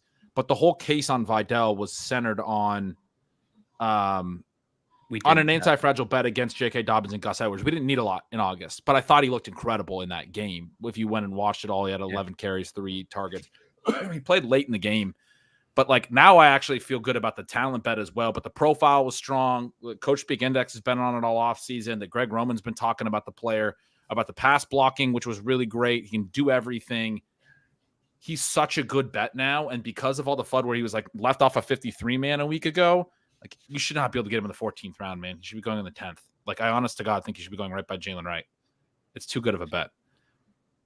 I don't know if we've gotten him yet. Pat, our first draft, the running backs were Brees, Charbonnet, Rico, Estime, and Shipley.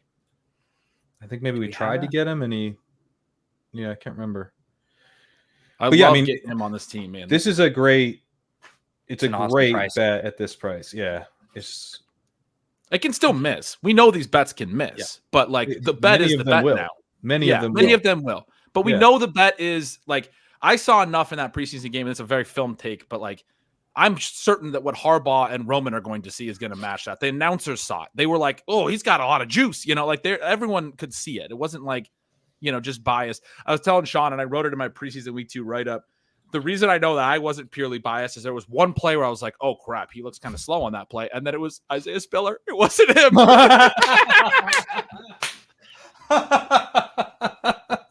Like way slower to hit the line, and then it was like the announcer's like, and Isaiah Spiller took the carry there. I was like, oh God, that's what it was. Where was Isaiah Spiller going that rookie year? Had to have been like 10th and 11th round of mains. Pretty high. Yeah. Where are you guys at on best ball with him? Because I still am a little bit nervous. I think in managed, it's like we just take him again. We go heavy. But in best ball, Vidal, yeah. Are you still worried at all about the downside? I've been doing a lot of Dobbins and Vidal picks. I like that together that because works. You're getting him in the last round now. Yeah. If you're at 40%, how many drafts do you have to pass on him to get back to a reasonable exposure? Well, you got to tell us how many drafts you've done, Sean, to crunch that math. I mean, that's the. I did this math about Troy Franklin the other night, so I could help. Sean loves the profile. You talked about JJ. We love his model. When he was on ship chasing in April pre-draft. He was clicking him in the big board. He was taking him all pre-draft. Yeah, he was. I mean, people in the weeds love Vidal's profile, which is really nice. And then, I mean, they gave him some real work. They brought him in after 3 snaps. Like, he didn't start, but they brought him in right after Jarrett Patterson played a couple snaps. He didn't really pop for me, but like, I don't. It's like also, anytime a guy's as a prospect, cheap as a prospect, yeah. But like, I like that he did for other people, and I like that there's some excitement about him. And it's like, dude, I mean, this is the situation. It's a price situation combo where like, what do I need from this guy? Like, very little. Yeah.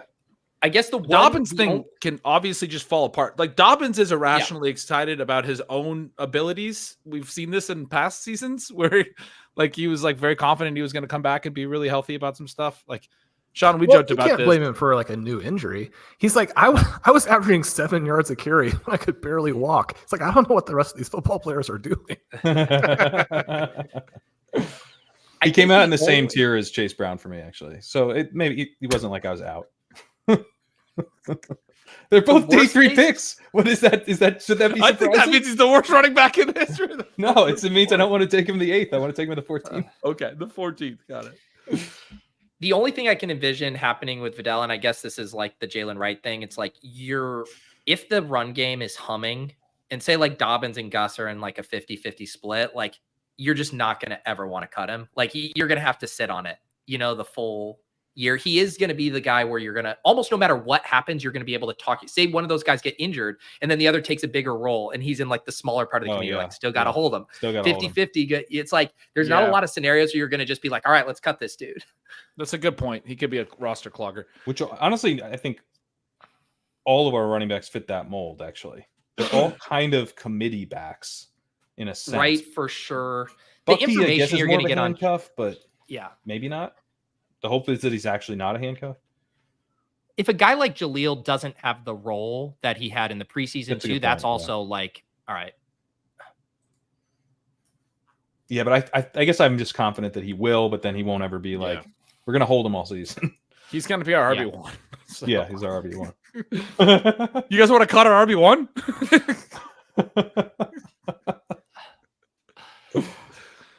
So we have, we're up to 5 running backs. We got 6 wide receivers, 2 tight ends, and our quarterback. obviously, our final selections, 2 of them will be kicker and defense. So that leaves us with 4 more non-kicker defense selections. God, this team is sick. I like it. Pat, what do you think about it? He got Polk, so now he's happy again. Could be better. Could be better. Could be better. Pat has got none of his guys. How do you feel about the team? Break it down. Shawn, what direction are you leaning here? We are on the clock now after Khalil Herbert goes. Yeah, there are a couple of, sort of stashish wide receivers. I don't think we need that. I have a running back here I really like, but I know that Ben and Pat are not as high on him. Who? Will. It may be Shipley, which I'm. Okay with. No, I'm fine with to the. take a peek, actually, with this, we don't know who our RB2 is week 1. I kind of like to take a peek element for this roster. I'm fine with it. And I think the other running back up there might come back around too. Let's take Shipley here. It's actually, I was going to Shipley. suggest him looking at your queue because as extreme, we get 2 take a peek games this year with these. We did this on our slow, but with these extreme 0 RBs, like I think you can make a case. Stack some take a peeks. Take 3 of them. Like give yourself a week. Use 1 those score peaks. If you can hit something. Yeah. Yes.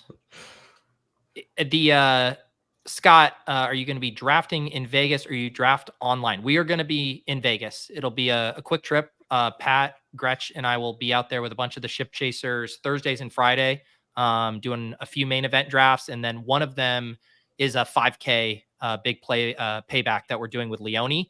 And then the rest of our streaming schedule is next Thursday, it's the Crack Rock draft, 7 p.m. Eastern, same slot is this week. And then the Tuesday, so that's the Tuesday after Labor Day, we are doing another 5K big payback draft with Leone. That one will be streamed. So yes, 2 more stream drafts after tonight. And then what is it? 3 drafts in Vegas, guys? I think 2 mains in the big payback. Yeah, I think 3. Yeah. I think that's right. And we've mentioned this before. If you guys are out there in Vegas, we are hosting a party on Friday night. There is the Friday night game this year. So after we watch, Will Shipley, take a peek on him in that game in Brazil, we're going to be heading to Blondie's, which is inside the Planet Hollywood complex. And we'll be having a party there. I think it'll start around 8:30 or 9 whenever that game ends. So if you guys are around in Vegas, definitely swing by, say hi. We always have a lot of fun. I always get way too drunk. It's fun. One of these years we'll get Shawn out here, but we're like Crack Rock. We're unsuccessful in getting these guys. Yeah, out Shawn and Crack Rock use the same travel agent. I did appreciate Pete is the best. He sent me some photos of you guys last year, and it was really cool. So, everybody get out there and join that party. Yeah, I'm not going to, but everyone else, out there. Shawn's going to be trying to get his Kimani Vidal exposure down that weekend, so he's going to be busy. Gonna have to draft some teams. If by down you mean taking more Kimani back up, I think. Yeah. This plan's not working out. I'm drafting more teams to get my Vidal exposure down, but it keeps going up.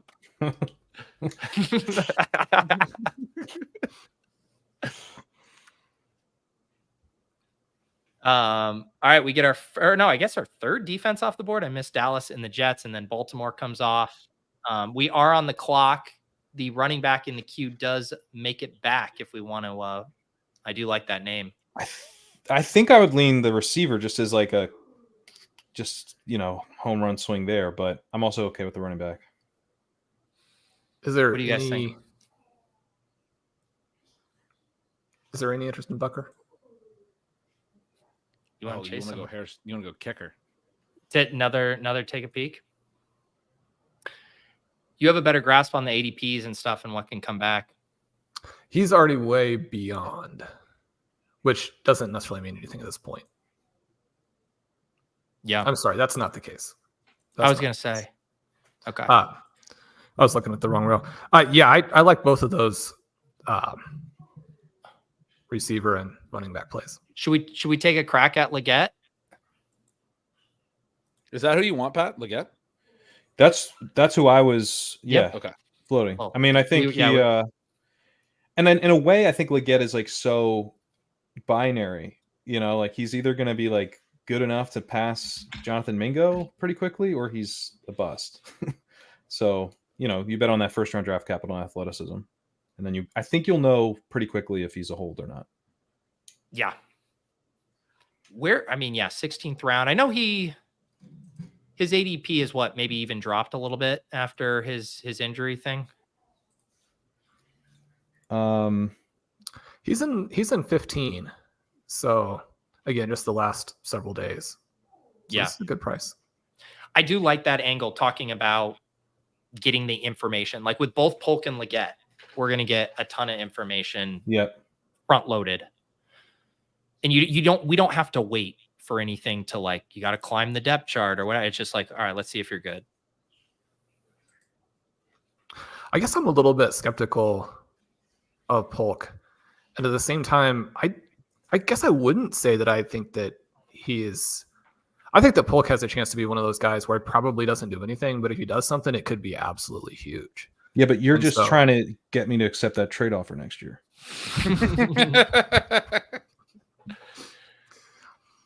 Colin and I took him in our current RV Triflex Dynasty startup. We couldn't agree on a player. We're like, well, if you can't agree, you just got to click the third guy, Jaylen Polk. So now we're set to make that trade. We'll see if we can trade him across leagues to Pat. Or Shawn, expand on the Polk take though. What you mean by that? I'm just you think it's because I feel like I'm actually saying it has kind of a higher floor just because we're going to get to see him on the field and he's going to earn targets right away. But are you kind of saying you actually think it's way more boom bust? I do, in that, a lot of my thought on him is influenced by discussions with Ben. I couldn't believe how Polk disappeared in games last year when they needed him. Once we actually went through it, that was shocking for a player that people are as high on. Travis Maye, who's a fantastic college football mind, was Jalen McMillan is just way better. There's no comparison between the guys. Now, they're different stylistically. You are looking for different things. I think in most offenses, Polk probably wouldn't be that interesting to people because he would be blocked by other receivers. It's similar for me in that I think you need two things to happen that are probably both a little bit unlikely, but both possible, which, you need Drake Maye to be the quarterback and you need him to be good. And I don't think that's going to happen, but it is possible. It's possible that Maye is so good and Polk is so good that we're looking at him as being someone you should have drafted in round 6.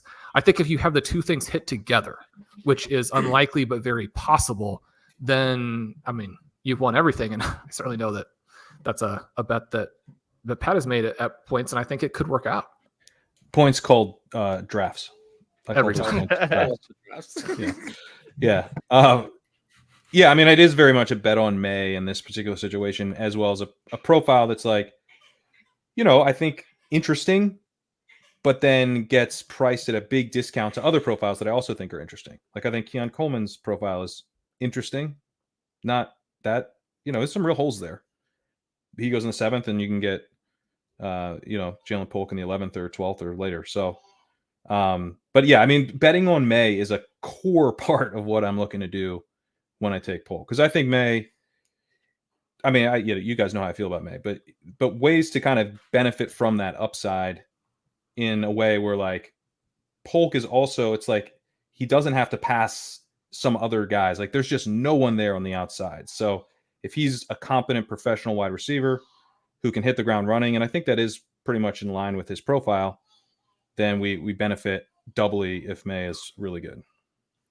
And Baker has been someone that I thought might end up being a better play, in part because he was basically free, and yet he's continued to have the same problems that plagued him last year, which is he just can't catch.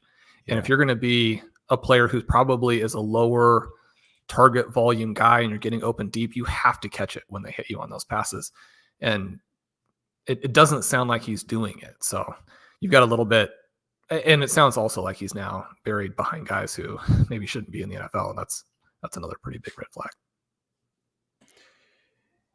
Yeah, I think Baker's also tricky because Bourne will be back at some point and they're going to play a lot of 12. So unless Baker can pass Polk, then it's probably, Polk and either Bourne or Baker on the outside, assuming DeMario's just sticking to the slot. So, and then maybe like DeMario would get used in 12 on the outside a little bit too. So I don't know. It's not. I've been pretty disappointed in the training camp for Baker, who I took a ton of early on. I thought just the kind of just a bet on a depth chart and a profile that was pretty well priced for the upside, but yeah, it hasn't been great. Yeah. All right, so we have four more picks, and two of them kicker and defense. One of the running backs that was in the queue that I was interested in, if we didn't go wide receiver, there was Jordan Mason, who comes off the board immediately after we pick him, and then Gainwell, Trey Sermon, the other running backs off the board.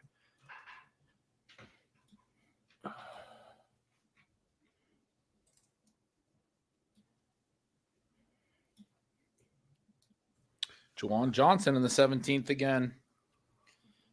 Yeah. It's just Zach Ertz over Juwan Johnson's criminal. It's crazy. Sean, what do you think about Juwan Johnson? Converted wide receiver, earned more volume per route the last couple of years. He doesn't really fit the way I like to play. And yet, like the more that I've looked into him, the more that I'm just like, I wish he were more expensive so that when I'm wrong, it won't hurt me as much. What would it take? Because I mean, he should be going earlier. A lot higher. Yeah. I've got a lot of Juwan. My Juwan bags are packed. Yeah, I've been taking a bunch too. I was taking him before he got hurt. I wasn't. But when he got really cheap after the injury, and then I was doing some more research, like through the projections, it was like, this is an obvious play.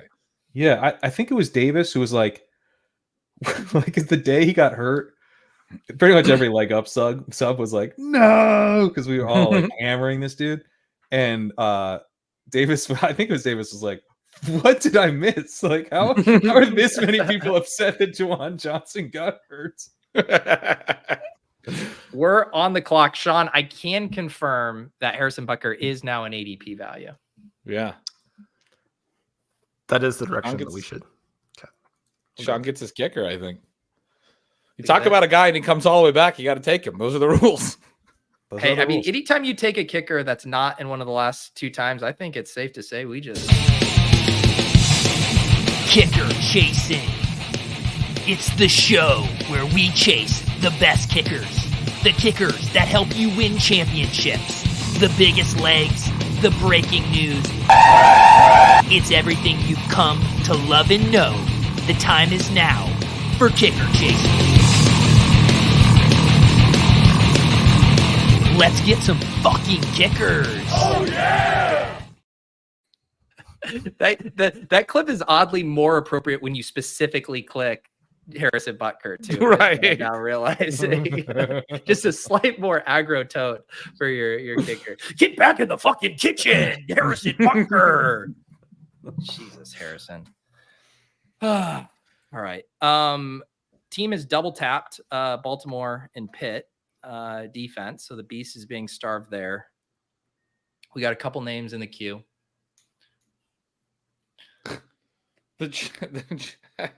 Would love to hear Sean's thoughts on Matt Araiza. I forgot that their punter is somehow more problematic than their kicker. What are the Chiefs doing?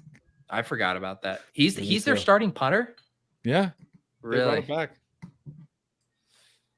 He's gonna make his NFL debut finally. Although, I mean, I said he's problematic, but wasn't some of that like, I don't know. I don't remember. Shown to be I don't know. I could even be thinking about the wrong person, but it seemed like he was completely cleared. Completely cleared, the San Diego guy. Yeah. All right. All right. If that's not right, I apologize. I think they're saying that in the chat. He's fully quitted, dropped from the lawsuit, wasn't there. I'm disparaging him right now by even. You got a Butker contact high. All right, what are you guys thinking positionally here? Damian Pierce goes. We are on deck. I like this receiver that I'm assuming Sean put in the. But we probably don't need a receiver, huh? I'd be the quarterback just for fun, just for having fun, just living life and having fun. The selling point on the receiver too is just like, again, get that early information. I feel like we'll know one way or another, like if he's a bigger part of their plans this year or not. Honestly, the receiver's probably the smarter play with Stroud. I guess, What do you like, Sean? How long would you want to hold either of these guys? Not that long. Oh, wow. Receiver went. Colbert goes. Yeah. Okay. Well, the Fields thing's pretty straightforward too. If Russell Wilson starts, we just cut him. Right. Yeah. Well, let's wait one Field game. starts, then we have a great value. One Russell Wilson full game before we. Okay. We'll wait till week 2. That's a good call. Because that's gonna go bad quick. Plus, I don't know if you guys saw Liam's stream where they timed out. They tried to take Justin Fields and then they timed out and took Eli Mitchell when they already had Jordan Mason. So they could really just big time them with this pick.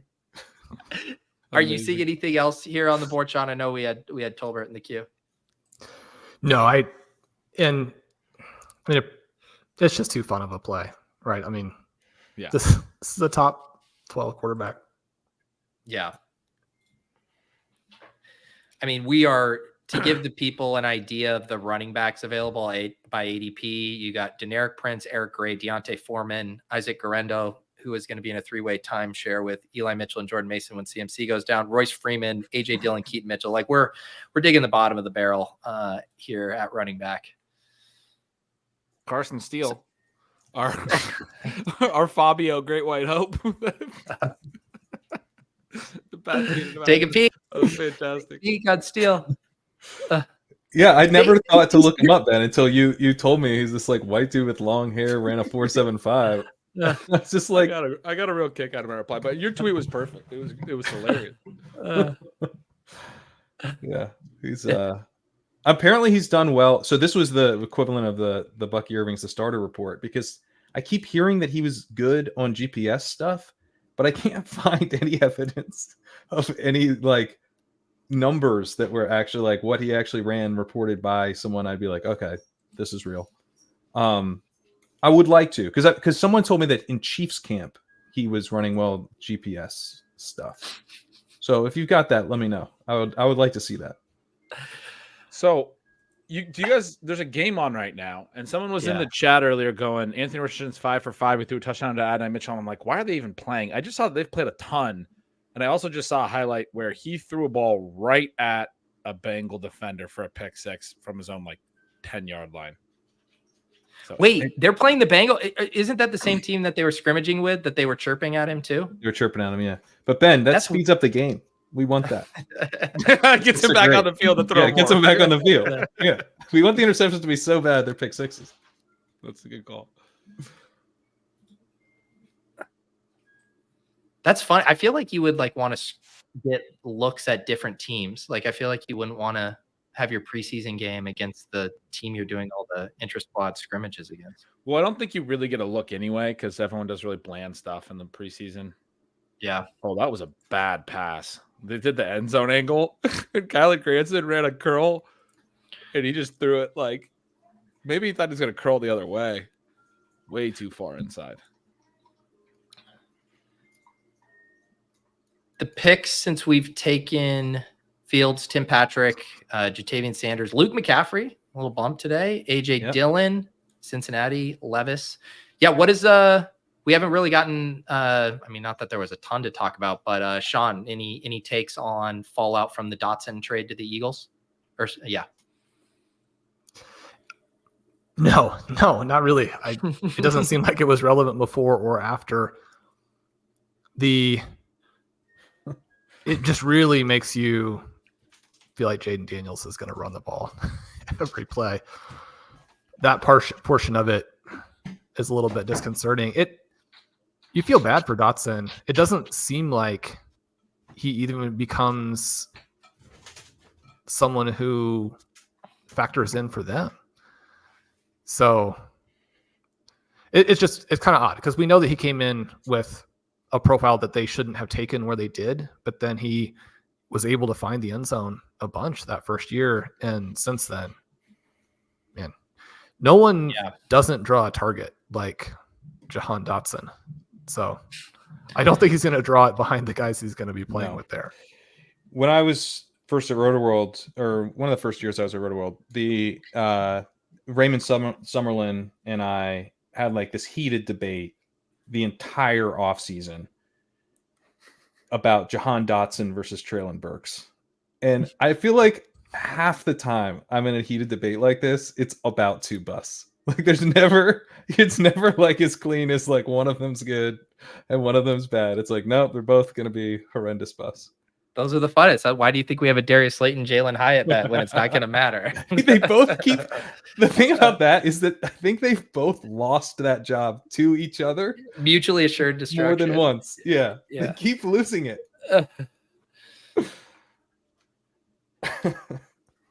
Does the queue is empty? We have one more non-defensive. You guys have a Darius Slayton, Jalen Hyatt bet this year? This year. Because you had a Darius Slayton, Wan'Dale Robinson Yeah. in the past. Yeah. Yes. I will continue to bet against Darius Slayton every year until I win. Is what I'm This is how I win. Pat sucked out on the Wan'Dale injury the first time. He had a See how he decent year sucks that out year, this though. time. Slayton was fine. He was the best year. He was the best receiver on the Giants that year. I stand by it. Can I get Wan'Dale? Can I get it on this? Make it a three-way bet? No. I'm not betting against Wan'Dale. No, Wan'Dale No. is a better bet. Sean, you want neighbors and just everybody get in on it? Yeah, Sean gets neighbors. Yeah, gets neighbors. I will play. Sean, you can take Theo Johnson. Yeah, Ooh. actually, that would be a fair part of That's that. fair. I kind of want Theo. I want the Theo side, I think, but it's fair. Gretsch can have Bellinger. I'll even take Darius Jonathan Slayton Taylor if I has can get 5 off of touches. being the Theo Johnson. What'd you say? I'll even take Slayton if I don't have to be Theo Johnson. Another guy. That's how much.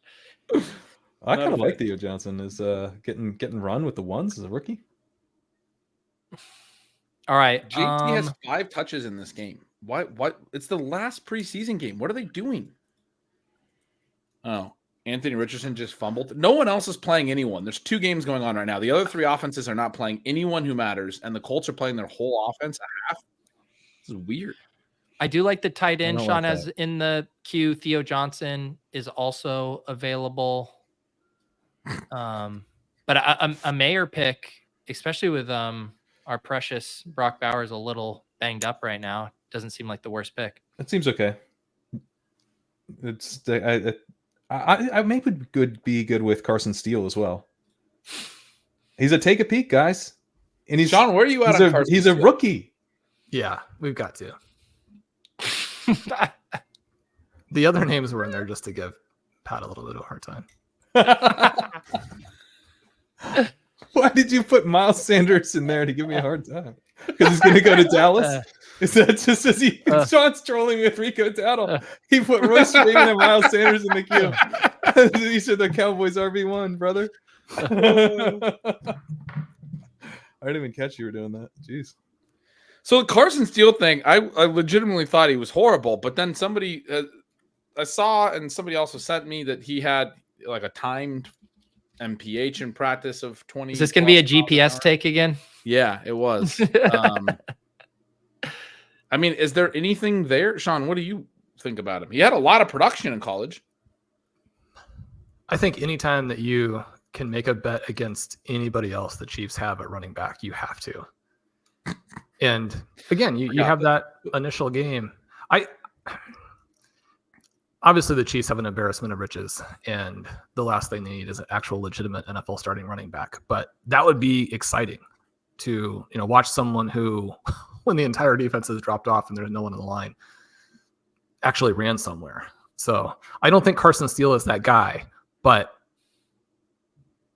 they have set it up now that he could be maybe the second guy, in which case in the 19th round, when you don't really care who your defense is, do we have more than usual? I don't have a defensive preference. Yeah, I saw this name Crocky J before. Donovan in the chat, Donnie Shea here saying that Steele has a pet alligator named Crocky J. Does that change your opinion on Carson Steele?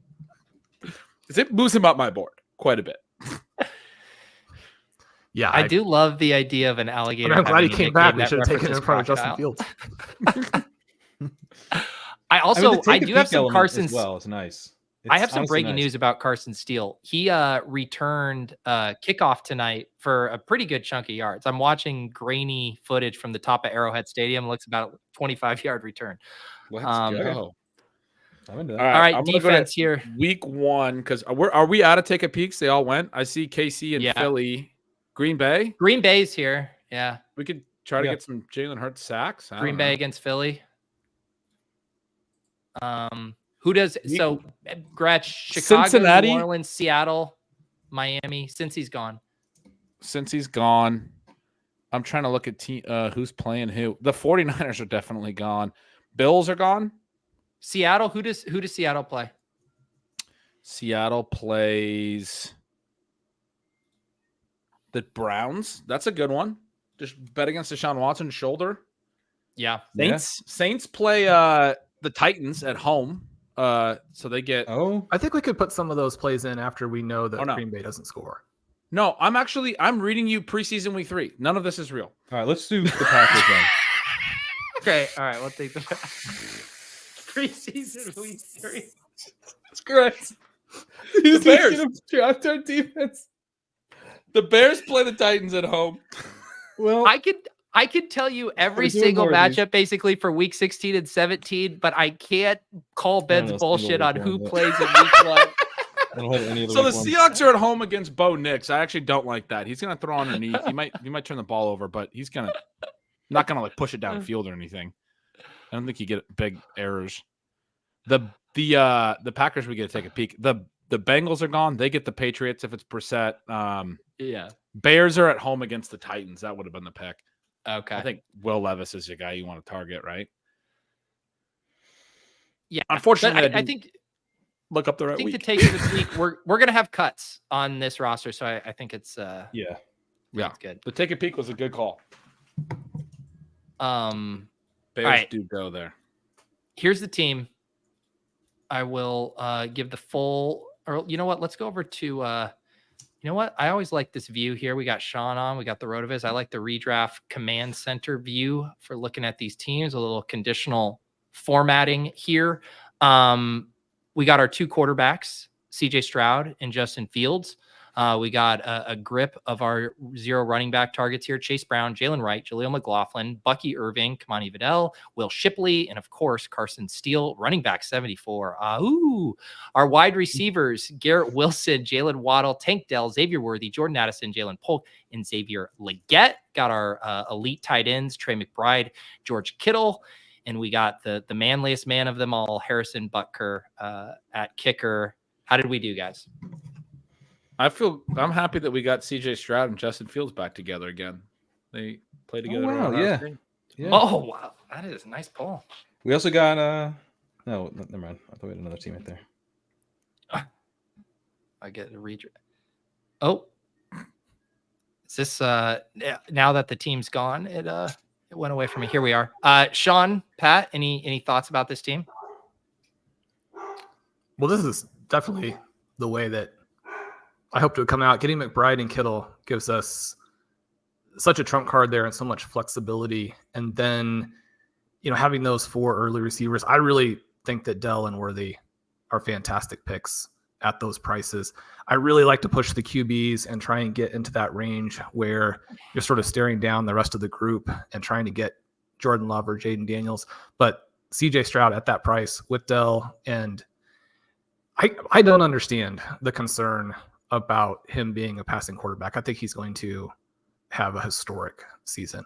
Maybe it doesn't happen this year. It's going to happen sometime in the next couple of years. And then to rip off all of these running back selections, I think the profiles fit together really nicely too. I would be surprised if we don't end up as one of the better running back scorers in this league. And that's after we waited until round 8. Now that's a hot take right there.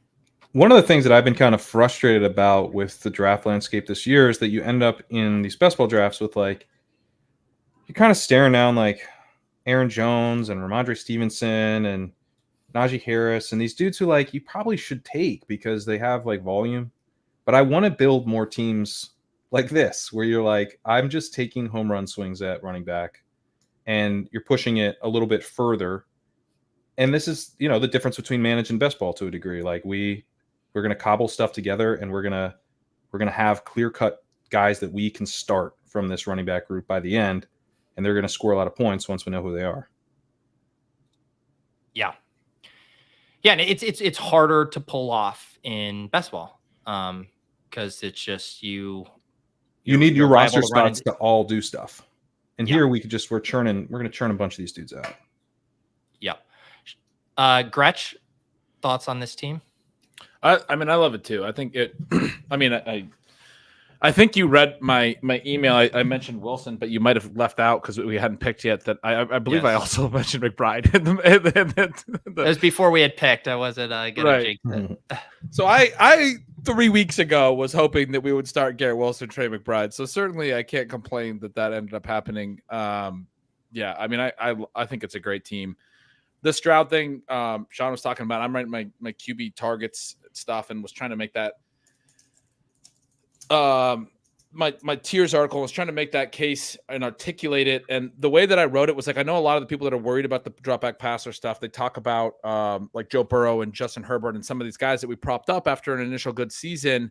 And I think the bet on Stroud is just that he's going to prove that he's better than them. That you're essentially saying that after this season, he's going to be a clear-cut top 2 quarterback in the NFL. Obviously, Mahomes is going to be in that conversation too, but like Stroud's going to be in the MVP conversation. Stroud, and I understand people don't want to make that bet, but I think it's very fair to basically say this guy's on a Hall of Fame trajectory right now. Like that's what we saw last year. That's what I saw in the preseason. Like, this guy's so freaking good at football. He's so incredibly good. So I love that our team has him and has Tank Dell with him and has other really good players too. Like it's a fun team. I'm kind of jacked up for this team, partly because it felt like Zero RB went so mainstream that it was almost like impossible to get people's feathers ruffled in the way we used to. Like we would do a team like this and everyone would be apoplectic. And then you see teams win Zero RB in the main event. They win the regular season in Underdog and everyone's like, okay, yeah, we get it. But then to get comments like these running backs are wild, who's starting week 1? I'm like, this feels so good to be back to something feeling contrarian. Because for a while it was like the golden age of Zero RB is dead. Everyone realized that it's optimal in these top heavy tournaments. So it just feels good to be back to not doing what is considered mainstream, guys. And we've got it set up for Will Shipley, Carson Steele week 1. So yeah, right. Yeah. Your week 1 starter doesn't have to come from the top. Shawn, what was the team with you and Blair? What was it? Was it 2 years ago? You guys took your first running back. Was it in the 13th round? You took Nyheim Hines. Yeah. So our first running back was in round 11. And then we missed on every running back pick. And then we finished 31st. Yeah, that was 2020, I think, because it was the year I had a team up there as well. And that was the Alvin Kamara year, which is the thing that blocked you off, or else you had a legit chance to win it, basically. If it like Kamara didn't have to be the guy. But you had McKissick and Hines. Just 2 like pass catching backs. Back when the pass catching backs were a thing. I feel like Jaleel McLaughlin is like a throwback. Yeah. We've had a few years where that hasn't been a profile. We tried it with Gainwell and it like didn't work out. No. Yeah, that's true. Like McKissick and Hines, like we haven't had guys like that since. Just PPR scams, basically. By the way, I was gonna say on McLaughlin, he has gotten such rave reviews for his work ethic from like everyone on the Broncos that he then said that Troy Franklin was a really hard worker, and it made me be like, maybe there's hope. Don't tell me that. Maybe there's hope. if McLaughlin thinks this dude is a hard worker, he must be a hard worker.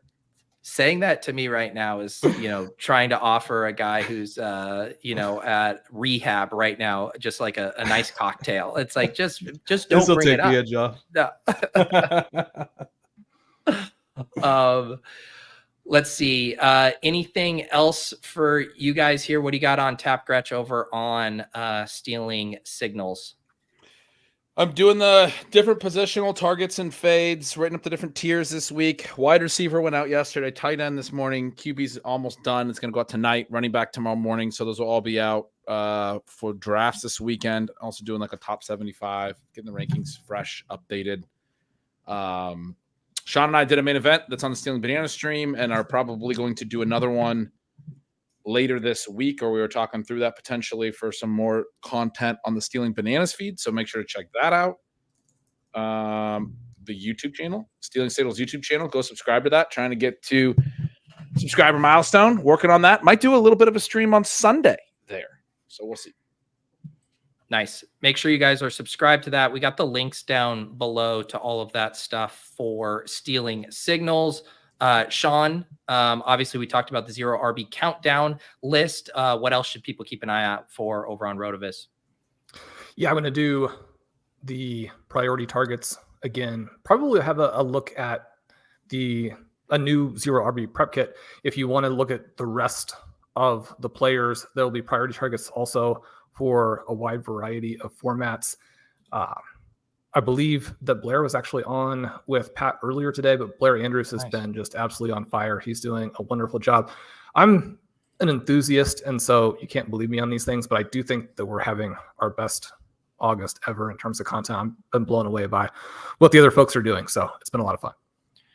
I agree completely. I mean, even like the Blair series on the breakout profiles, both on wide receivers, and then just had the one on running backs. Michael Dubner refreshed some of the the rookie data and kind of looking. I remember it was way back when Jack Miller and everyone had looked at the how rookie production ages as the season progresses relative to veterans, and Dubner updated that entire study with new things and also segmented it within ADP tiers and cohorts to know in which spots do you actually get more value from those young guys. So highly recommend. It'll blow you away. If you're not enough of a so gunslinger, you'll get even more aggressive.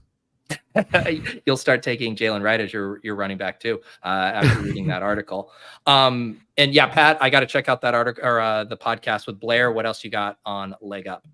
I actually had an article on rookie wide receivers as well, so I got to check out Dubner's updated piece. But I was updating research that I did from 2021, the same year Jack had his article out, where I was highlighting the fact that rookie wide receivers, especially in the late rounds, we're able to find efficiency that you aren't really finding from even veteran hits. So we're getting, and Puka obviously was an absurd example. I actually broke it out with Puka in the chart and not in the chart because he skews the late rounds so much. But the idea of we're getting a chance to get guys where we don't know if they're good, but I talked through a little bit the fact that we don't know they're good might be a problem as they get more expensive, and kind of thinking through that a little bit. But I ultimately ended up profiling all the running backs or all the wide receivers who are still going in the double-digit rounds. Did little mini profiles on how I'm tackling each of those guys. And yeah, that's out right now. The article with Blair, we talked through some of his pieces, as Shawn mentioned. He's been crushing. Talked through the Packers wide receiver core, the Broncos wide receiver core, and then some of the individual breakout names. And working on my legendary upside scenarios, which will be out next week. And Sidekick now works for DraftKings. If you want to check out Sidekick subscribers, you should just be able to go over to DraftKings and it'll start working. Don't really need to do anything else if you've already got it. But yeah, check it all out at legendaryupside.com. Awesome. For me, Best Ball Bros 2024, it's going to drop Monday. I think I'll do it after Best Ball Breakfast. Very excited for you guys to all see that. Going to have we keep referencing the Truth Serum video. That'll be out on the Deposit Kingdom. Got nice clips from all of these guys for that. Will be very fun. And yeah, as Nick mentioned here on Thursday, so we said we have the Crack Rock draft at night, 7 p.m. on this channel. On my channel, we are having Fantasy Feud. We are doing a Family Feud spinoff. It's Team Ship Chasing. I'm recusing myself as the host, but we have Davis stepping in for me to join Pat and Gretch on Team Ship Chasing versus Team ETR. Evan Silva making his infamous return to the randomizer along with Leone and Daigle. You guys have probably seen in the Discord the survey to actually fill out to help us with the questions. And I'm very excited, guys. It's going to be fun. It's going to be so fun. Yeah. So that'll be 3 p.m. on Thursday. So is this trivia? What are we doing? What are we actually? Are you familiar with Family Feud? We are doing okay. We were playing Family Feud. All right. Yeah, know if it was the like a only thing randomizer that might version. be different is the like you know how there's the like bonus round at the end where the winners do and someone leaves from your team. We might not do that, but the like teams going head to head with the survey, we're gonna be doing that. So do you have us like each on the side? Like, do you have a StreamYard set up for us? I will after our tech call this week. There's a tech call for this show, Pat. This is amazing. There's a tech call. There's a tech call. Do I need to be on this? You don't have to be on the tech Okay. call. You just show up 3 p.m. on Thursday. That sounds ideal. Yes. So yeah, that'll be fun. But thank you guys all for a buzzer. There's a buzzer. There'll be a verbal buzzer. The way I think what you'll do is you'll just say the answer. You know, in the game they just buzz and then they say the answer. So you'll just say it out there. But yeah, it's gonna be wild. All right, guys, have a great rest of your weekend. Make sure you guys check out all the great stuff at Stealing Signals, RotoViz, and Leg Up. We'll see you guys next time on Ship Chasing.